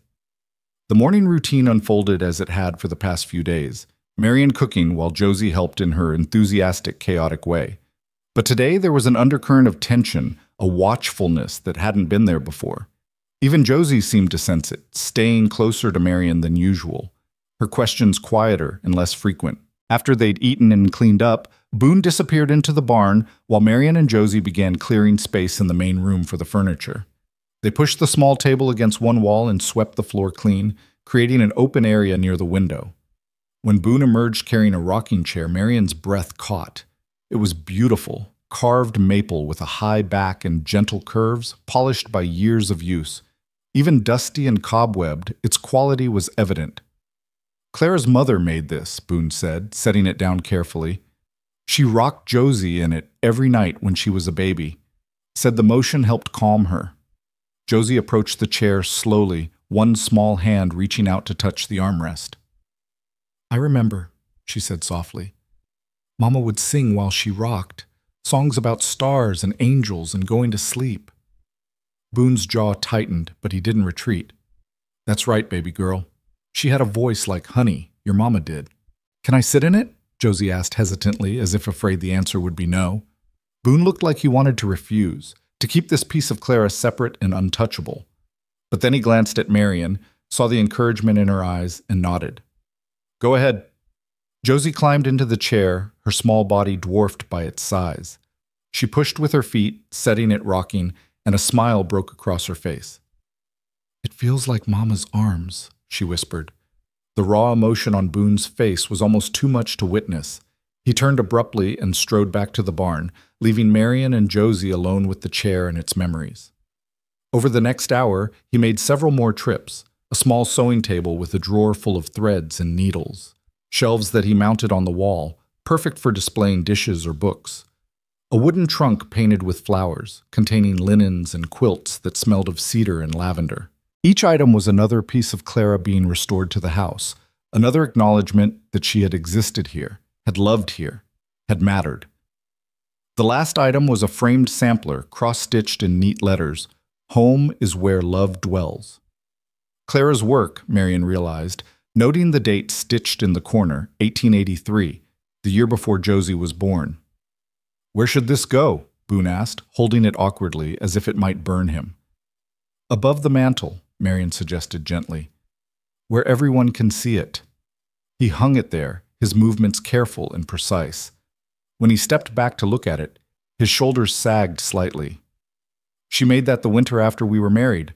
Said every home needed a reminder of what mattered most."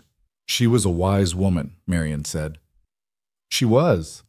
Boone touched the frame lightly. And she would have liked you, I think. You've got her practicality, her determination, her kindness with Josie. The comparison was both humbling and terrifying. I'm not trying to replace her. I know that. He turned to face her fully. But you're helping us live again instead of just surviving. That's something Clara would have wanted. She always said life was for living, not for mourning. Before Marion could respond, the sound of horses approaching made them both tense. Through the window, they saw 3 riders coming up the path, Sheriff Morrison and 2 men Marion didn't recognize. Stay with Josie, Boone commanded, already moving toward the door. Keep her inside. Marion gathered Josie close as Boone stepped onto the porch. The sheriff dismounted, a portly man with a drooping mustache and cold eyes that assessed everything with calculating precision. His companions stayed on their horses, hands resting conspicuously near their sidearms. Boone Mercer, the sheriff said without preamble. I'm here on official business. There's been a complaint filed regarding the welfare of your daughter. Filed by who? Boone's voice was dangerously calm.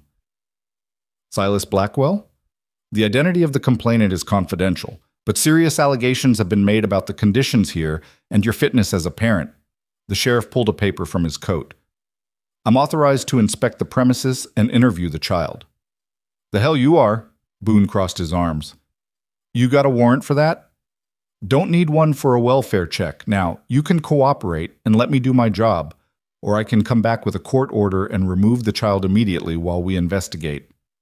The sheriff's smile was unpleasant. Your choice. Marion could see the fury building in Boone's rigid posture. She moved quickly, positioning herself in the doorway with Josie behind her. Mr. Mercer will, of course, cooperate, Sheriff. We have nothing to hide. The sheriff's gaze shifted to her, his expression openly skeptical. And you would be? Marion Locke. I'm employed here as Josie's governess. Governess? He said it like it was a dirty word. Funny, I heard you were something else entirely.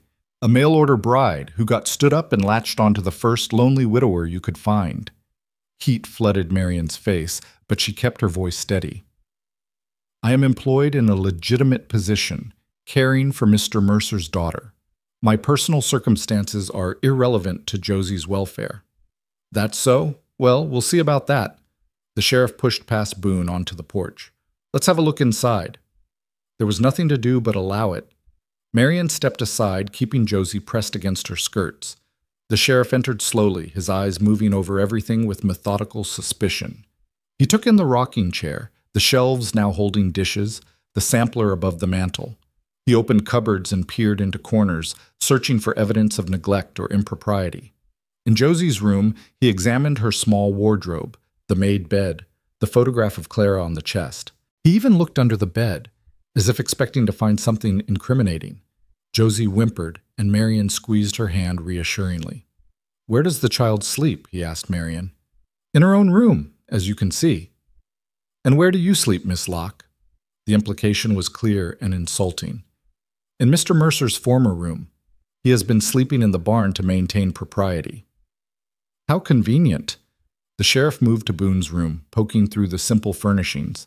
He opened the chest of drawers, lifting out Marion's few belongings with no respect for privacy. When he found nothing objectionable, his mouth tightened. Back in the main room, he fixed his attention on Josie. Come here, girl. Let me look at you. Josie shrank back against Marion's legs. I don't want to. Wasn't asking what you wanted. Come here. You're frightening her, Marion said sharply. If you want to examine Josie, do so with her father present and with some basic kindness. The sheriff's eyes narrowed. You're awfully bold for someone in your position, Miss Locke. A woman of questionable morals living in sin with... That's enough. Boone's voice cut through the room like a whip. He'd followed them inside and now stood between the sheriff and Marion, his hands clenched into fists. You've seen the house. It's clean, well-maintained, suitable for a child. My daughter is fed, clothed, and cared for. You've got no grounds for any complaint. I'll be the judge of that. The sheriff crouched down to Josie's level, and Marion had to force herself not to pull the child away. Now, little girl, tell me, does your papa hurt you, hit you, lock you up when you're bad? Josie's eyes went wide with confusion and fear. Papa don't hurt me. Papa loves me. What about this woman? She treats you right? Miss Lady is nice. She tells me stories and makes good food and helps with my splinter. Josie's voice was trembling now, tears threatening. Why are you asking mean questions? Just doing my job. The sheriff stood, his knees creaking. Child seems healthy enough, I'll grant you that. But this living arrangement? He gestured at Marion. An unmarried woman and a widower under the same roof? That's improper at best, immoral at worst. Then arrest me for immorality, Boone said flatly. But you're not taking my daughter. I'm not here to take her, not today anyway. The sheriff moved toward the door. But mark my words, Mercer, you're being watched. One slip, one hint of impropriety or neglect, and I'll be back with that court order faster than you can spit. And next time I won't be asking permission. He left, his companions following in his wake. Through the window, they watched the three men ride away, dust trailing behind them like a threat. The moment they were out of sight, Josie burst into tears. Why was he so mean? What did we do wrong? Boone scooped her up, holding her tight against his chest. Nothing, baby girl. You did nothing wrong. Sometimes grown-ups have disagreements, and sometimes they use children to hurt each other, but it's not your fault. Are they going to take me away? Josie sobbed into his shoulder. Like they took Henrietta? No. Boone's voice was iron. No one's taking you anywhere. I promise. But over Josie's head, his eyes met Marion's, and she saw the fear there. They both knew that promise might be beyond his power to keep. After Josie had cried herself out and fallen into an exhausted sleep in her father's arms, Boone carried her to bed. When he returned to the main room, his face was set in grim lines. This is worse than I thought, he said. Blackwell's not just trying to scare us. He's building a legal case to take Josie away. He can't do that. There are no grounds. But even as she said it, Marion felt doubt creeping in. In a fair world, you'd be right, but this isn't a fair world, and Blackwell owns the sheriff and the judge. If he wants to manufacture grounds, he'll find a way. Boone paced the small room like a caged animal. And the worst part is, he's using our own defense against us. Having you here protects Josie, but it also gives them ammunition about impropriety. Then what do we do? Send me away? Marion heard the desperation in her own voice. Leave Josie without proper care just to satisfy people's sense of propriety? No. The word was absolute. You stay. Josie needs you, and I won't sacrifice her well-being for appearances. He stopped pacing and faced her directly. But we need to be smarter, more careful. Give them nothing they can twist into evidence against us. Agreed. And we should document everything. Keep records of meals, activities, education. Show that Josie is thriving under our care. Our care, Boone repeated softly, as if testing the words. When did it become our? When you let me stay, Marion said simply. When you trusted me with your daughter. When we started facing this together instead of separately. He held her gaze for a long moment, something shifting in those blue-green eyes. You could still leave, you know. This is only going to get worse before it gets better. Blackwell won't stop until he has what he wants. Then he'll be disappointed, Marion said firmly, because I'm not going anywhere. A knock at the door made them both jump. Boone moved to answer it, one hand on the gun at his hip. But it was only Alice Porter, her arms full of fabric and her face concerned. Saw the sheriff riding away, she said, pushing past Boone into the house. Figured I'd better check on you all. Is Josie all right? Frightened but unharmed, Marion told her. The sheriff inspected the house and questioned her. He found nothing wrong, but he made it clear this isn't over. Damn Blackwell and his scheming. Alice set down her bundle on the table. Well, I brought what I promised, fabric for curtains and clothes, and I've got news from town that might help. What kind of news? Boone asked warily. The kind where Blackwell might have overplayed his hand. Alice's eyes gleamed with satisfaction. Turns out he's been spreading his complaints far and wide, telling anyone who'll listen about the terrible conditions out here. But Martha Henderson's boy works at the general store, and he heard Blackwell pressuring Tom Harrington, back when Tom was alive, to sell his store. When Tom refused, his supplies started arriving late or damaged. Same pattern as what's happening to you. Can anyone testify to that? Marion asked, hope stirring. Martha's willing to swear to what her son told her, and there are 3 other families who've left the county in the past 2 years under similar circumstances. If we could get them to come back and tell their stories, they won't, Boone interrupted. They left because they were scared. Why would they come back and make themselves targets again? Because maybe they're tired of running. Because maybe if enough people stand together, Blackwell's power isn't as absolute as it seems.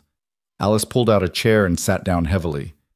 Look, I'm not saying it'll be easy, but right now Blackwell's winning because everyone's isolated. Everyone's facing him alone.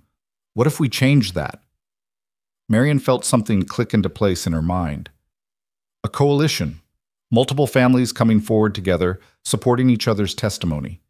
There's safety in numbers. And legal weight, Alice added. One complaint against Blackwell is easy to dismiss. 10 complaints showing a pattern of harassment and intimidation? That's harder to ignore, even for a corrupt judge. It's also a good way to make more enemies, Boone pointed out. Anyone who stands with me becomes a target too. Some things are worth being a target for. Alice stood and began unpacking her bundle, laying out fabrics in various colors and patterns. Now, we came here to make this house look proper, so let's do that while we talk strategy. Marion, you said you could sew? What followed was a strange afternoon of domestic work intertwined with plotting. Marion measured windows while Alice shared names of families who might be willing to testify. They cut fabric while discussing legal strategies. Boone sat at the table cleaning his rifle, ostensibly maintaining his weapons but clearly listening to every word. When Josie woke from her nap, she joined them, helping to sort buttons and thread.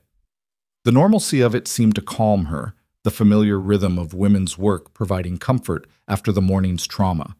Marion taught her to thread a needle, praising her concentration, while Alice told stories about her own daughter's attempts at sewing when she was young. Made a sampler once that was supposed to say, "God bless our home," Alice recalled with a laugh. But she got the letters mixed up and it said, "God bless our hone." We hung it anyway, and every time someone asked what a hone was, she'd say it was a special kind of blessing for sharpening knives. Even Boone smiled at that, and Josie giggled, some of the tension leaving her small shoulders. These moments of lightness felt precious, stolen from the darkness pressing in around them. By evening, they'd completed 2 sets of curtains for the main room windows. The fabric was simple calico, but it transformed the space, making it feel more finished and intentional. Marion hung them while Boone held the ladder steady, very aware of his presence below her, ready to catch her if she fell. "They look good," he admitted when she climbed down. "Makes it feel more like a home?" Marion suggested gently. "Yeah, like a home." Alice stayed for supper, a stew Marion had started that morning, rich with vegetables from the supplies Alice had brought. They ate together at the table, a makeshift family bound by circumstance and determination. Josie chattered about her day, about the curtains and the sewing and the story Marion had promised for bedtime. "A new one?" Josie asked hopefully. "Not the dragon one again?" "How about a story about a brave little girl who saved her village from a terrible winter?" Marion suggested. "Did she have magic?" "She had something better, courage and cleverness and a kind heart." "That sounds good." Josie leaned against Marion's arm, content and secure in a way that made Marion's chest ache with protective tenderness. After Alice left with promises to start reaching out to the other families, Marion went through the bedtime routine with Josie while Boone cleaned up from supper. She told the promised story, making it up as she went, weaving in lessons about perseverance and community. Josie listened with rapt attention, asking occasional questions or adding her own details. "The girl had blonde hair like me," she insisted. "She absolutely did," Marion agreed, tucking the quilt around her, golden as sunshine. "And she was brave even when she was scared? Especially when she was scared. Being brave doesn't mean not being afraid. It means doing what's right even when you're frightened." Josie considered this seriously. "Like Papa being brave about Mama being gone?" "Exactly like that." "And like you being brave to stay when the mean man came?" Marion's throat tightened. "Yes, sweetheart. Like that too." "I'm glad you're brave," Josie whispered, her eyes already drooping. "I don't want you to go away." "I'm not going anywhere," Marion promised, smoothing the blonde curls back from Josie's forehead. She stayed until the child's breathing evened into sleep, then quietly left the room. Boone was standing at the window, staring out into the gathering darkness. "You've got first watch again," he said without turning. "I'll take over at midnight like last night." "Actually, I was thinking we should alternate shifts differently. 3 hours each instead of 6. That way, neither of us is exhausted. Marion moved to stand beside him. We need to be sustainable in this, not heroic. Sustainable, he repeated, something wry in his tone. Never thought of vigilance as something that needed to be sustainable. Everything needs to be sustainable if it's going to last, and this situation could last weeks or even months.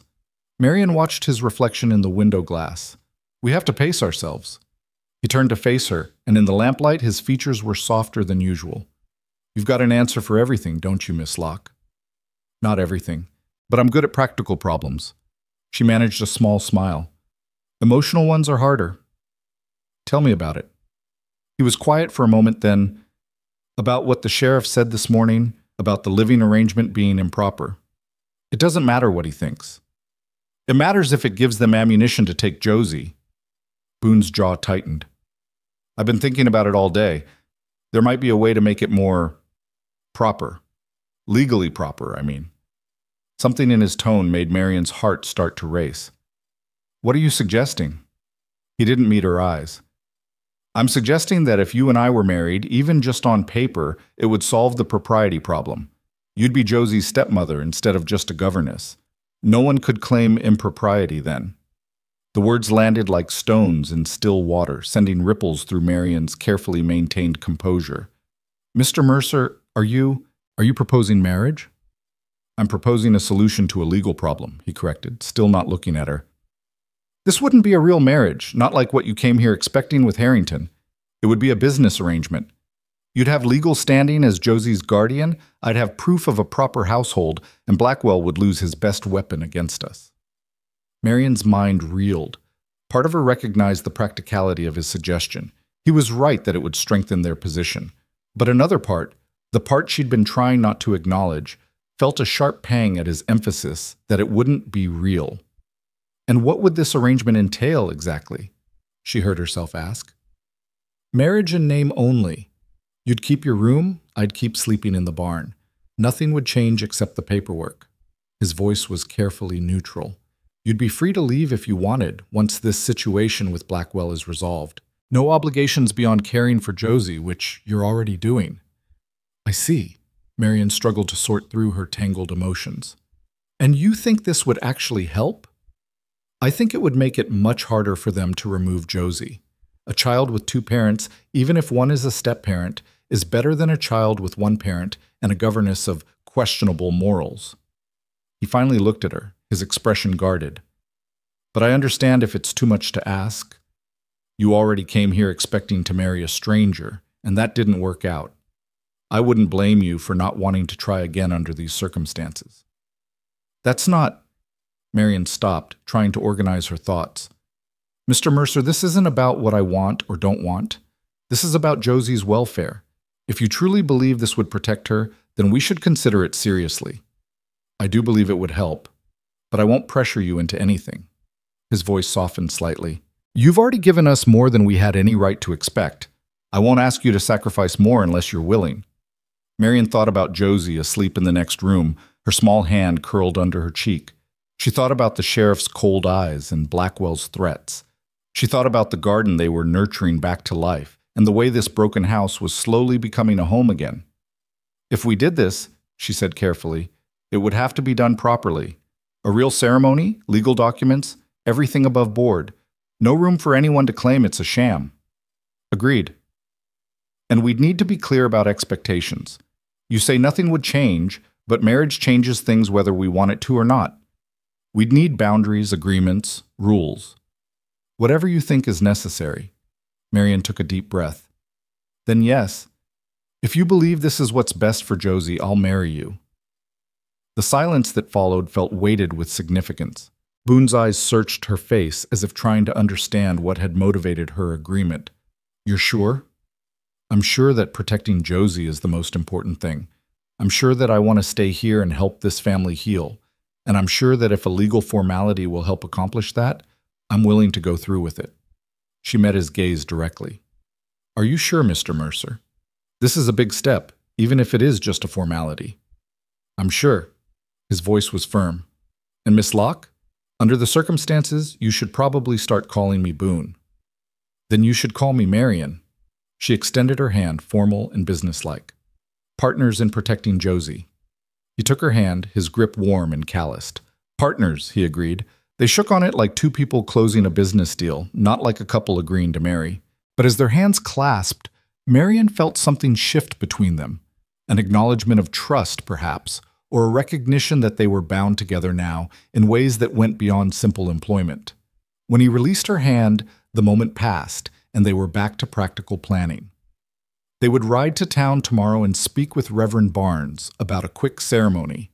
Alice could be a witness, and perhaps her husband, Tom. They'd register the marriage with the county clerk immediately, making everything legal and official. We should probably tell Josie in the morning, Boone said. She should hear it from us before anyone else tells her. How do you think she'll react?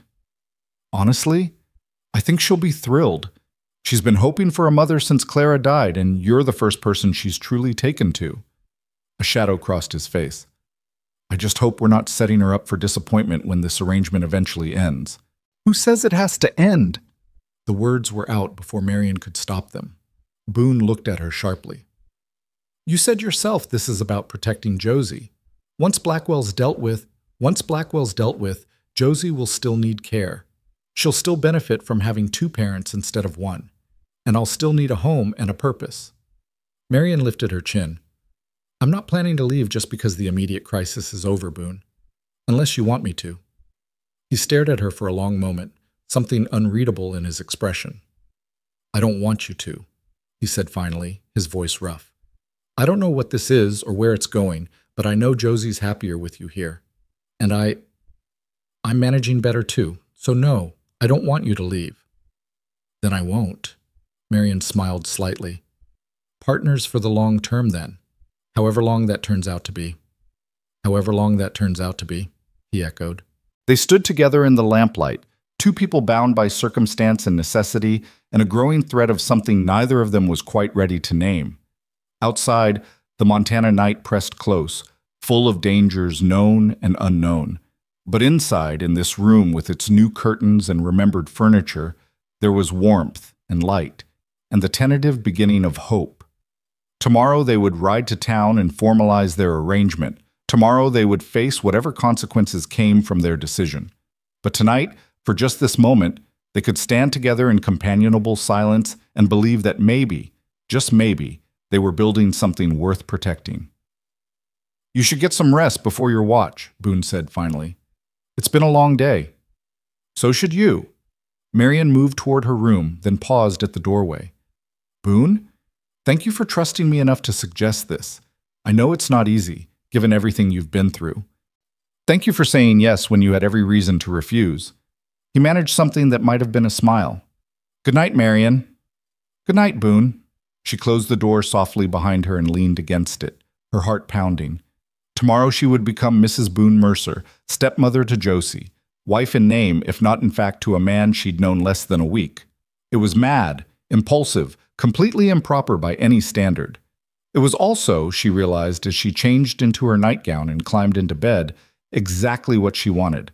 Not just the protection it would give Josie, or the security it would provide her, but the chance to be part of this family, to help them heal, to belong somewhere and to someone.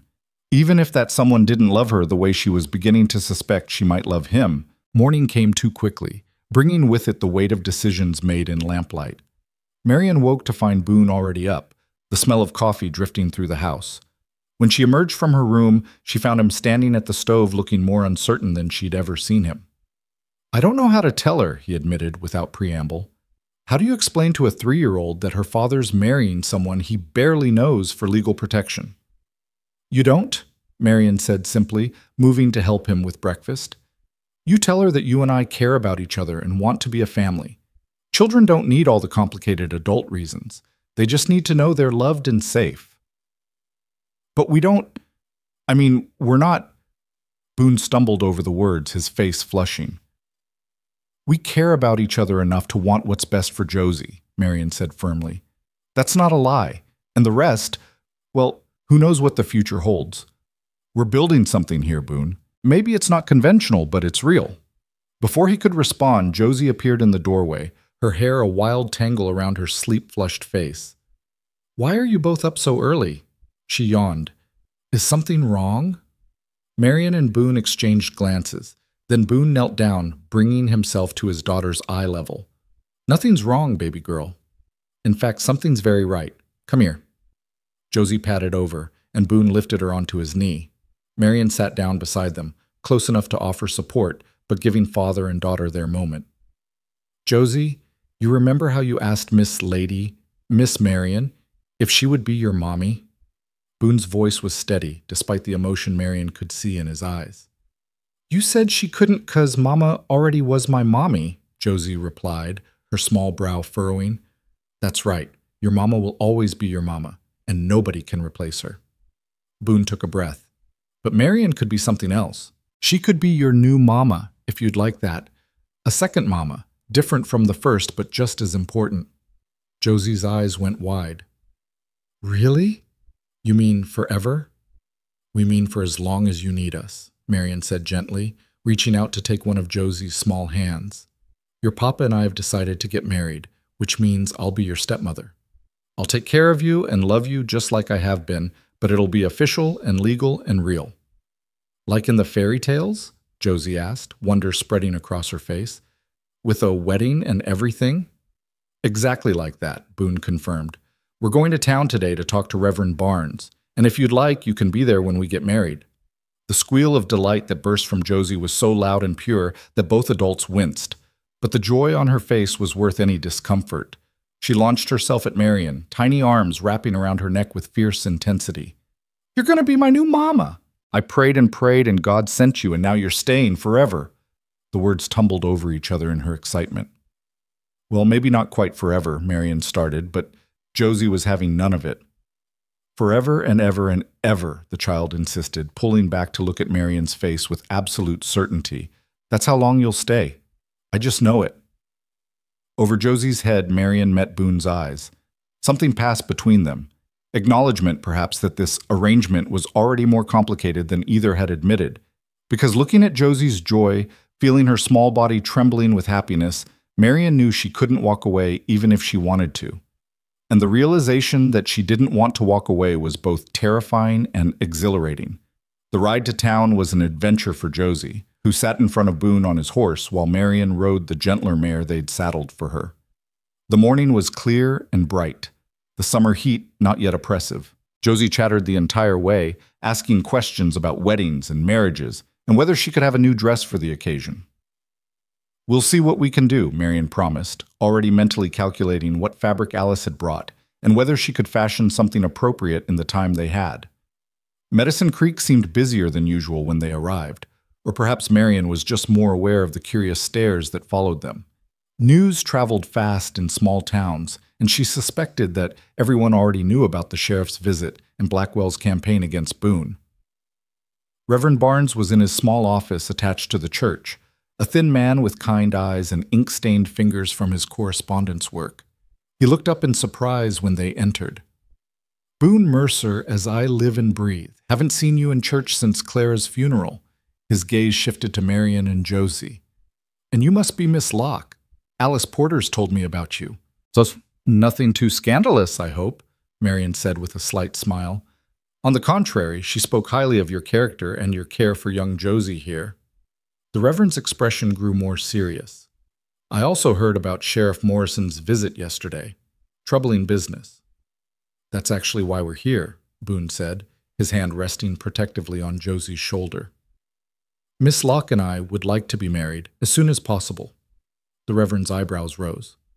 Married? That's rather sudden, isn't it? You've only known each other a week. We know each other well enough to know we want to protect Josie and build a stable home, Marion said firmly. And given the circumstances with Mr. Blackwell's harassment, a legal marriage would strengthen our position considerably. Reverend Barnes leaned back in his chair, studying them both carefully. I see. So this is a marriage of convenience, then? A strategic arrangement? It's a marriage built on practical necessity and genuine care for a child's welfare, Marion corrected. Is that so different from many marriages made on the frontier? People marry for all kinds of reasons, Reverend. Love can grow from partnership just as easily as partnership can grow from love. Something in the Reverend's expression softened. "You're not wrong about that, Miss Locke. Some of the strongest marriages I've seen started with less promising foundations than yours." He pulled a ledger toward him. "Very well. I can perform the ceremony this afternoon if you can find 2 witnesses. But I'll need to be sure this is what you both truly want, not just something you're being pressured into." "I want this," Boone said without hesitation. "For Josie's sake, yes, but also because Marion's been good for us, good for me. I want her to stay, and marriage is the best way to make that happen." "Miss Locke?" The Reverend turned to her. Marion thought about everything that had brought her to this moment: her father's death, the journey west, Thomas Harrington's untimely passing, that first desperate walk to Boone's ranch. Every wrong turn and disappointment had led her here, to this choice that felt both mad and inevitable. "I want this," she said simply. "I want to be part of this family. I want to help Josie grow and Boone heal, and I want a home where I belong. Marriage accomplishes all of that. And you understand this is a sacred covenant, not just a legal document, that you'll be bound before God and man?" "I understand," Marion and Boone said in unison. Reverend Barnes nodded slowly. "Then I'll perform the ceremony at 2 o'clock this afternoon. Bring your witnesses and wear whatever you'd like to be married in. It doesn't have to be fancy. God cares more about the commitment than the clothes." They left the church to find Alice waiting outside, her arms crossed and her expression knowing. "Tom saw you ride in. Figured you might be here to do something either very brave or very foolish." "Both, probably," Boone admitted. "We're getting married this afternoon. Will you and Tom stand as witnesses?" "Thought you might never ask." Alice's stern expression cracked into a grin. "About time, if you ask me. The way you two have been dancing around each other, acting like this is just a business arrangement when anyone with eyes can see there's more to it." "Alice," Marion started, but the older woman waved her off. "Don't Alice me. I've been married 30 years and I know what the beginning of something real looks like. You can call it whatever you want. Convenience, strategy, protection for Josie. But I saw how you looked at each other yesterday while sewing those curtains. That's not convenience, honey. That's the start of something worth nurturing." Marion felt heat rise in her cheeks, very aware of Boone standing beside her. "We're just trying to do what's best for Josie." "Of course you are. And what's best for Josie is 2 parents who care about each other and her. You've already got that. The ceremony this afternoon just makes it official." Alice bent down to Josie's level. "What do you think, little one? Are you happy about this wedding?" "I'm the happiest girl in the whole world," Josie declared. "Miss Marion's going to be my new mama, and we're going to be a real family." "That you are." Alice straightened, her expression turning more serious.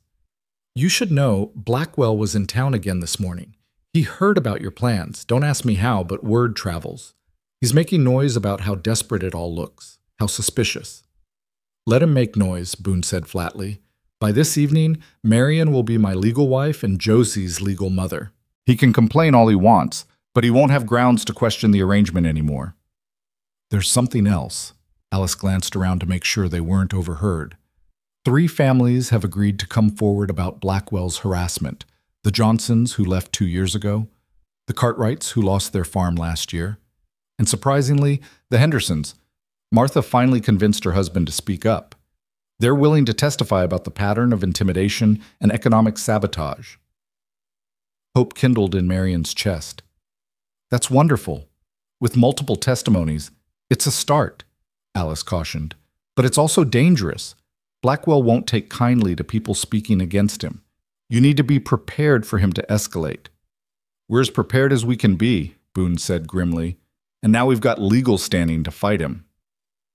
They spent the rest of the morning preparing.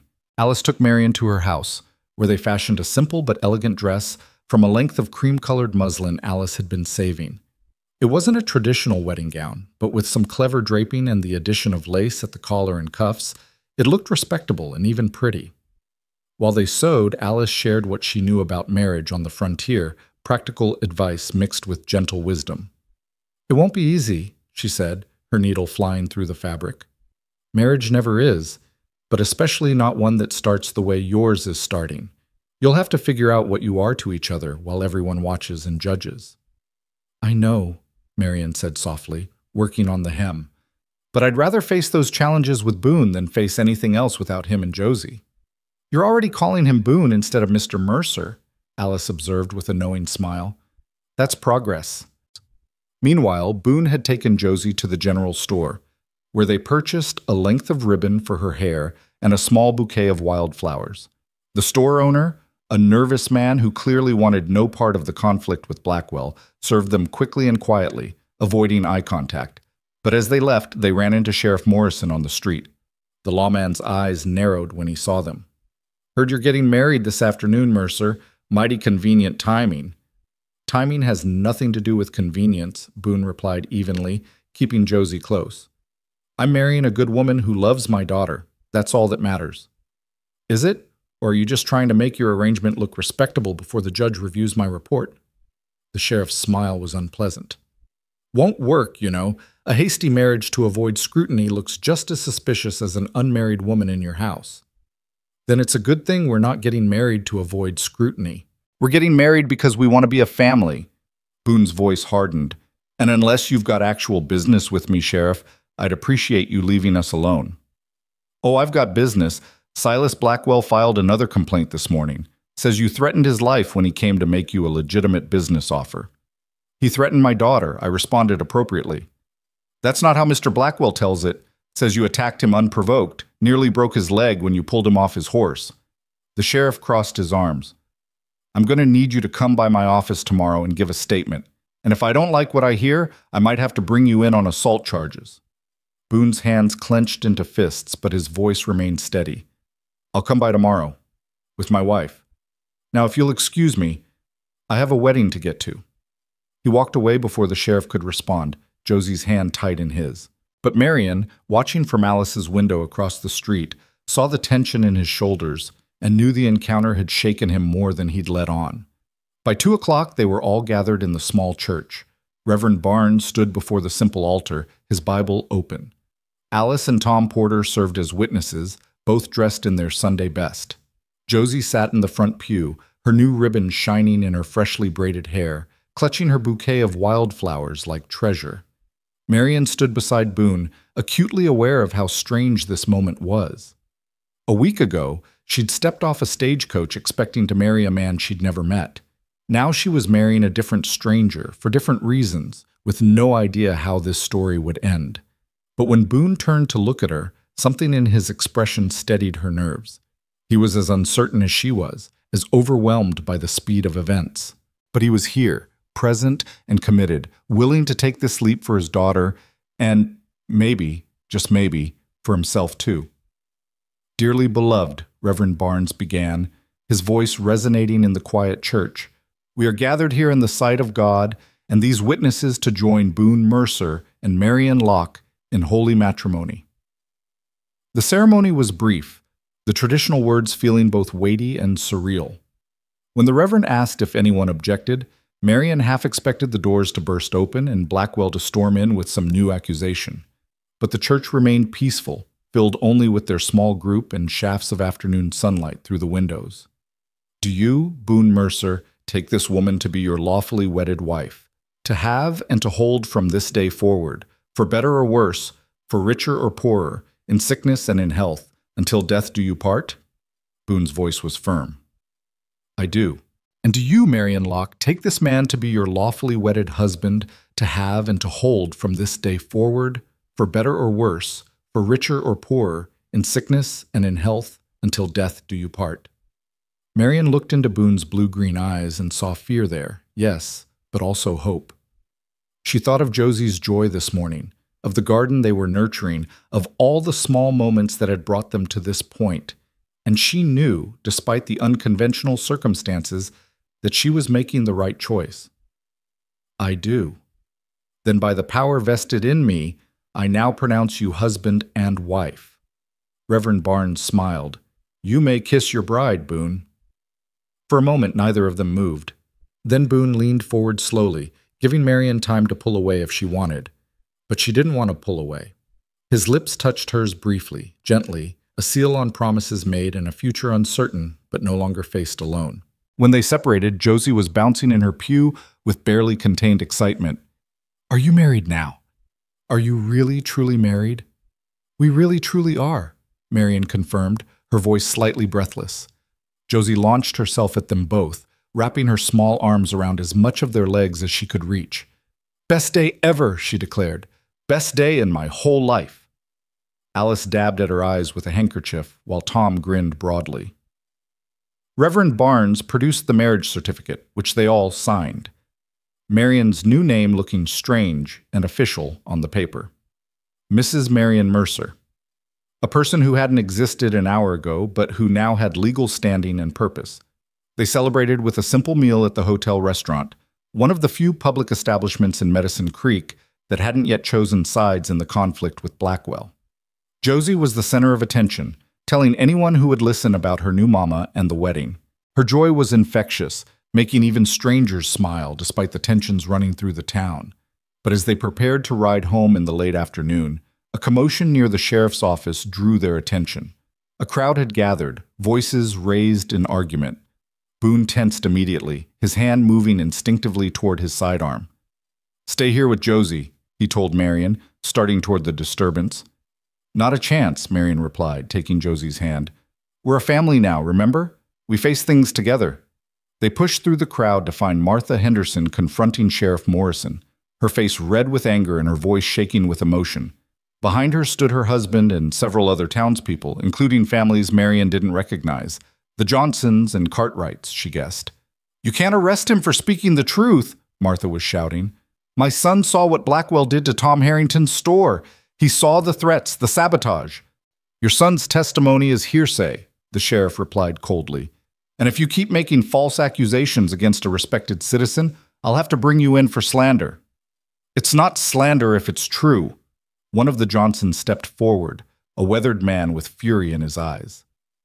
"Blackwell ran us off our land with his tactics, killed half our livestock, poisoned our well, then offered to buy us out at a fraction of what the property was worth. When we refused, things got worse until we had no choice but to leave." "You got any proof of these accusations?" the sheriff demanded.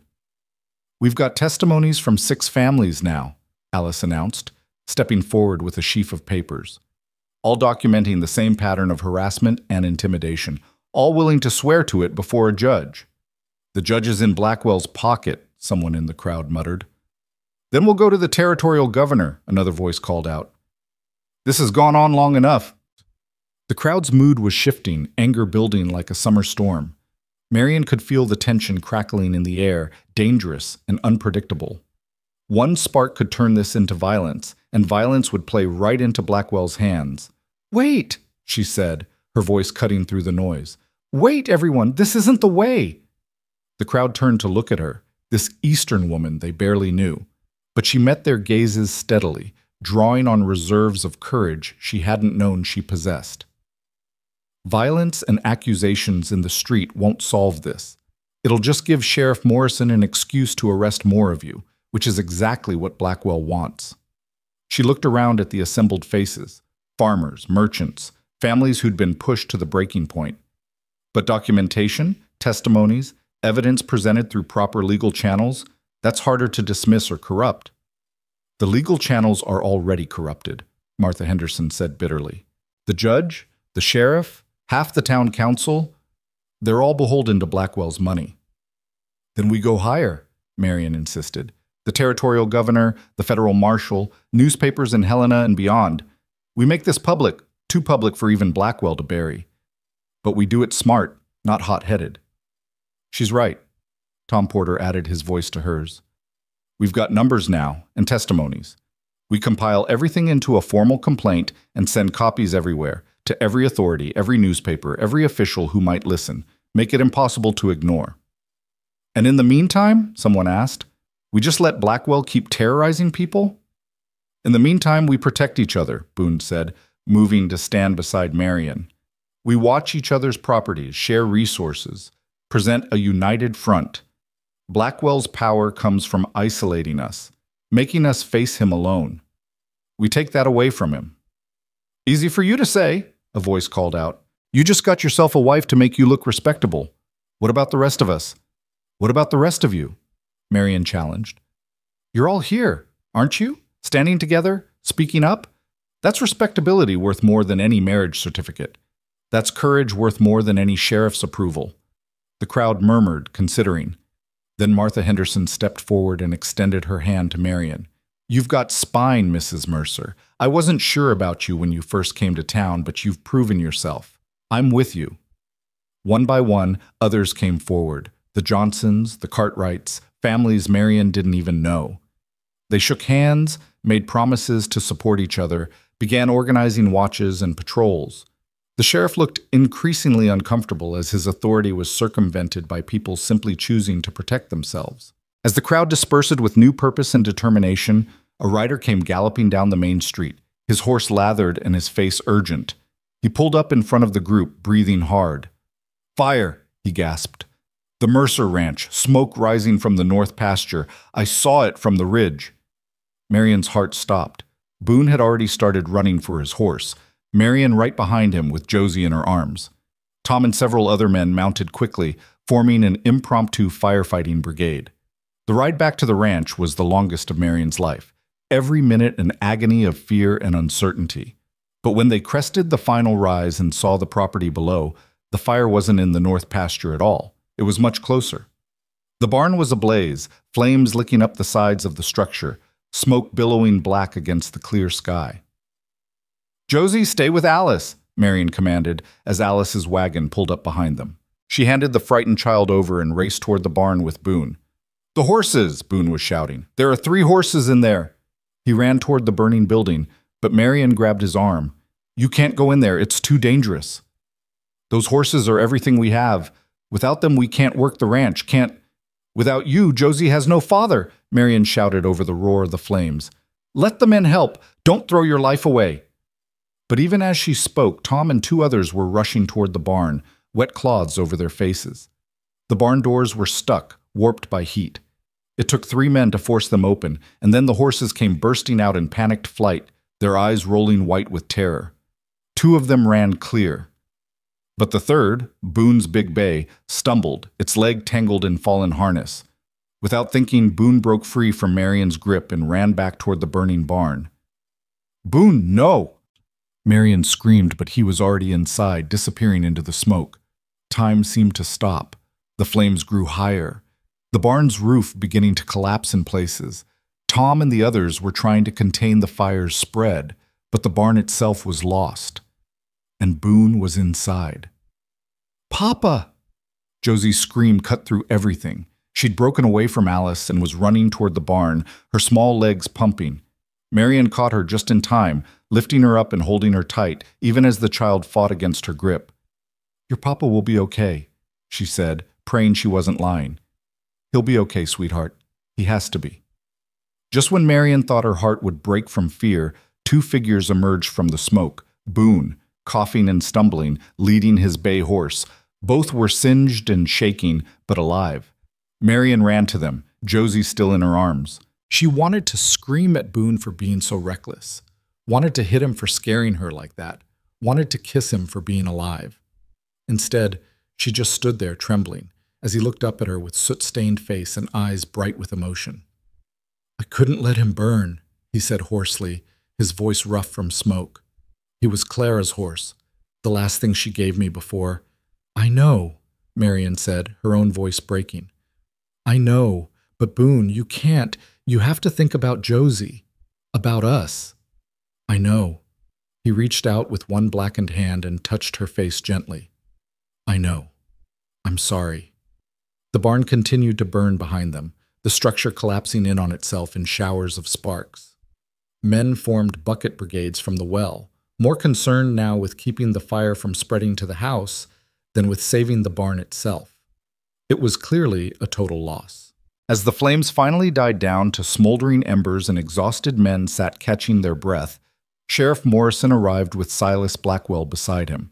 Blackwell's face was a mask of false concern, but his eyes gleamed with satisfaction. "Terrible tragedy," he said, surveying the destruction. "These old barns, they go up so quick. Lucky you got the horses out, Mercer. Could have been much worse." "This was no accident," Boone said flatly, still catching his breath. "Someone set this fire deliberately."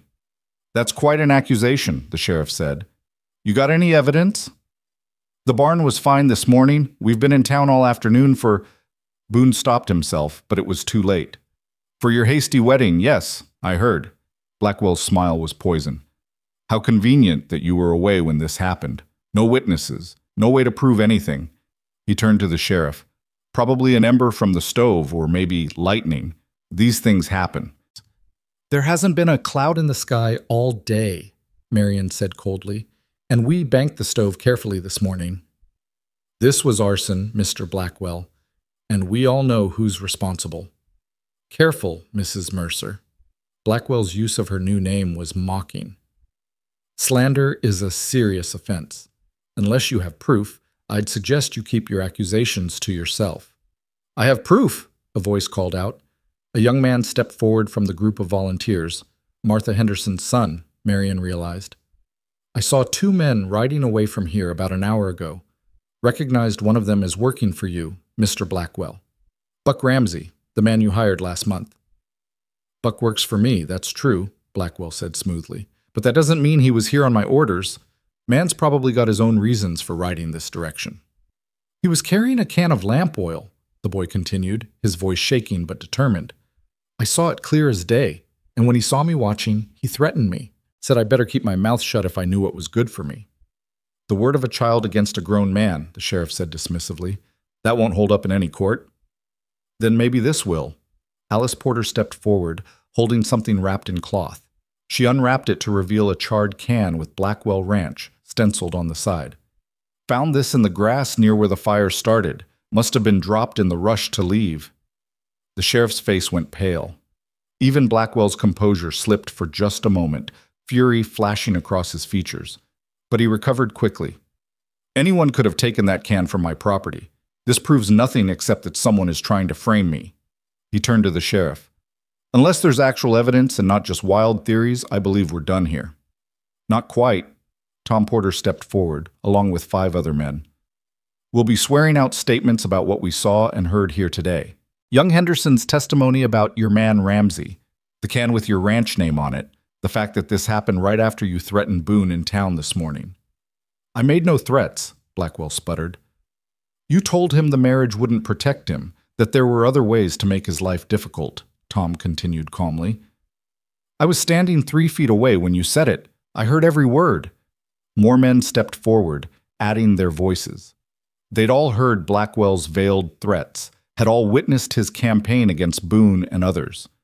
The sheriff looked increasingly uncomfortable as the testimonies piled up, realizing that this wasn't an isolated incident he could easily dismiss.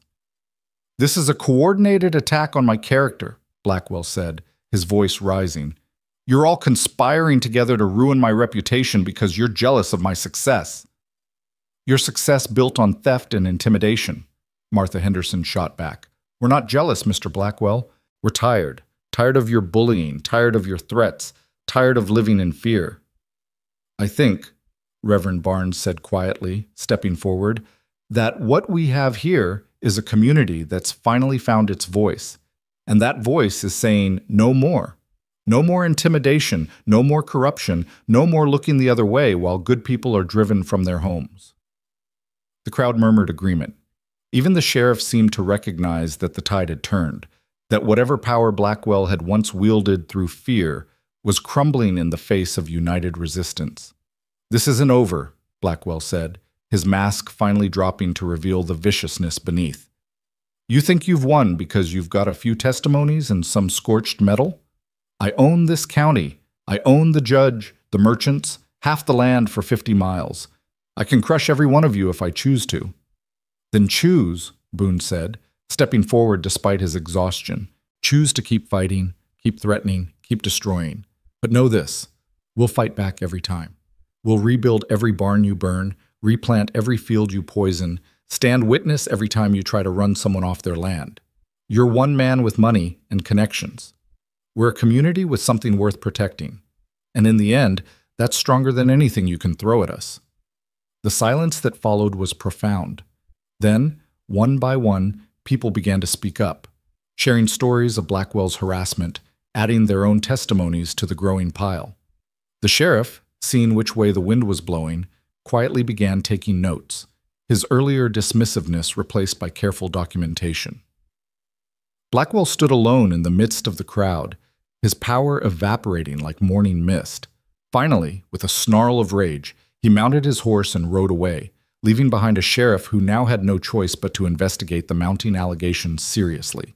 As the crowd dispersed, promising to submit formal statements and support each other through whatever retaliation might come, Marion found herself standing with Boone and Josie, looking at the smoking ruins of the barn. They'd lost the structure, some tools, and years' worth of accumulated supplies. But they'd gained something more valuable: a community standing with them, protection in numbers, and the knowledge that they weren't alone. "We'll rebuild," Boone said, his arm coming around Marion's waist as naturally as breathing. "It'll take time and work, but we'll rebuild." "Together," Marion said, leaning into his embrace. "That's what families do." Josie, tired from the excitement and fear of the day, had fallen asleep against Marion's shoulder. Her small face was peaceful, trusting absolutely that the adults in her life would keep her safe. Looking down at her, Marion felt a surge of fierce protectiveness mixed with tender love. "Did you mean what you said?" Boone asked quietly. "About being a family?" "Every word." Marion looked up at him, seeing past the soot and exhaustion to the man beneath, still grieving, still healing, but no longer drowning in sorrow. "This started as an arrangement, yes, but it became something more. At least it did for me." "For me too," he admitted, his voice rough with emotion. "I didn't want to feel this way again. After Clara, I thought I was done with love, with hope, with all of it. But you came along with your stubbornness and your kindness and your refusal to let me wallow, and somehow—" He paused, searching for words. "Somehow you made me remember what it feels like to be alive instead of just existing." "Boone," Marion breathed, her heart racing, "I know this isn't what you came here for. I know we said this was just practical, just for Josie's sake, but somewhere along the way, it became real for me. You became real for me." His hand came up to cup her face, his thumb brushing away a tear she hadn't realized had fallen.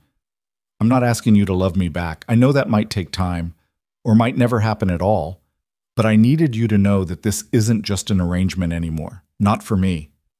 "You foolish man," Marion said, half laughing, half crying. "It was never just an arrangement. Not from the moment Josie asked me to be her mama. Not from the first time you looked at me like I mattered. Not from any of the 1,000 small moments that showed me who you really are beneath all that grief and pride." She stood on her toes, bringing her face closer to his. "I love you, Boone Mercer. I love you and your daughter, and this life we're building together, even if it means burned barns and powerful enemies and 1,000 challenges ahead." The kiss was nothing like their brief peck at the altar. This was real and deep and full of promise, a seal on words spoken and feelings acknowledged. When they finally pulled apart, both breathless, Josie stirred against Marion's shoulder. "You kissing again?" she murmured sleepily. "Mama and Papa used to kiss lots." "Did they?" Marion asked, her voice thick with emotion. "Uh-huh." Mama said kissing was how grown-ups said, "I love you," without words. Josie blinked up at them. "Do you love each other? For real? Not just pretend?" "For real," Boone confirmed, his eyes never leaving Marion's face. "More real than I knew was possible." "Good." Josie yawned and settled back down. "'Cause I love you both too. We're a real family now." "Yes, sweetheart," Marion whispered, holding the child close while Boone's arms wrapped around them both. "We're a real family now." The days that followed were full of hard work and gradual healing. The community came together to help rebuild the barn, with Tom Porter organizing work crews and Alice coordinating meals for the workers. Testimonies against Blackwell were submitted to the territorial governor, and a federal marshal was dispatched to investigate. The corrupt judge suddenly announced his retirement, and Sheriff Morrison, facing his own investigation, became remarkably more cooperative. Blackwell himself left Medicine Creek quietly one night, his empire of intimidation collapsing once people stopped being afraid. He had land and money, but without fear to wield as a weapon, he was just another rancher, and not a particularly successful one at that. The garden thrived under Marion and Josie's care. producing vegetables that graced their table through the summer and into fall.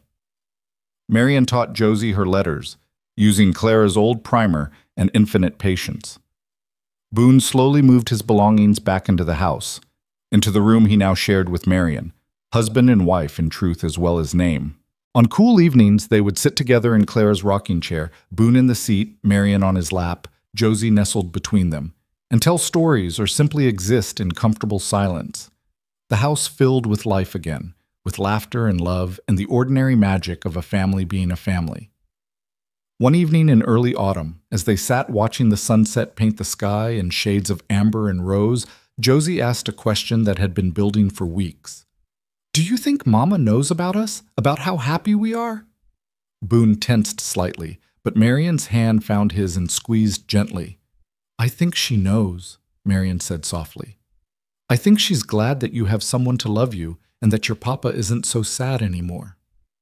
Do you think she minds that you're here instead of her?" "Oh, sweetheart." Marion knelt down beside the rocking chair. "I could never replace your mama, and I would never try. She loved you first and best, and that love lives on in everything you are. But love isn't like pie. It doesn't run out when you share it. You can love the memory of your mama and still love me too. And I think," her voice caught slightly, "I think your mama would be grateful that someone's here to care for you and your papa the way she would have wanted." "I think so too," Josie said, her small voice certain. "I think she sent you, like an angel, but with real person arms for hugging." Over Josie's head, Boone's eyes met Marion's, and the love there was mixed with gratitude and wonder. He'd been so certain he was done with happiness, done with hope. But this woman who'd arrived unchosen, abandoned at a train depot with nowhere to go, had chosen him and his daughter, had chosen to stay when staying was hard, to love when love seemed impossible, to build a family from broken pieces. "I think your mama would have liked Marion very much," Boone said finally, his voice steady despite the emotion in his eyes. "And I know she'd be proud of you, Josie girl, of how brave and kind and smart you are." "I'm brave because you're brave and kind because Mama was kind and smart because Miss Marion teaches me letters," Josie announced with the absolute logic of childhood. "Exactly right," Marion agreed, standing and pulling them both up with her. "Now, how about we make that apple pie we talked about? I think we've earned something sweet." As they moved into the house, Josie skipping ahead, Boone's hand warm in hers, Marion paused to look back at the land spreading before them, the garden with its neat rows, the new barn rising where the old one had burned, the mountains in the distance, purple against the fading light. She'd come to Montana expecting one story and found herself living another, better, truer, more real than anything she could have planned. The mail-order bride who'd arrived unchosen had become the mother and wife and partner that this family needed. Not through grand gestures or dramatic rescues, but through showing up every day, through choosing love when fear would have been easier, through building a home one moment at a time. "Coming," Boone called from the doorway, lamplight spilling out around him and Josie. "Coming," Marion replied, her heart full to bursting. She was home. Not the home she'd expected or planned for, but the one she was meant for all along. And that made all the difference. Inside, the stove was warm and supper waited, and a little girl's laughter filled the spaces that grief had once claimed. Outside, the Montana night settled over the land, peaceful and full of promise. And in that space between darkness and light, a family, chosen, hard-won, and deeply loved, began the rest of their story together. The mail-order bride who no one wanted had become the mother, wife, and partner they all needed. And in the end, that was the only story that mattered.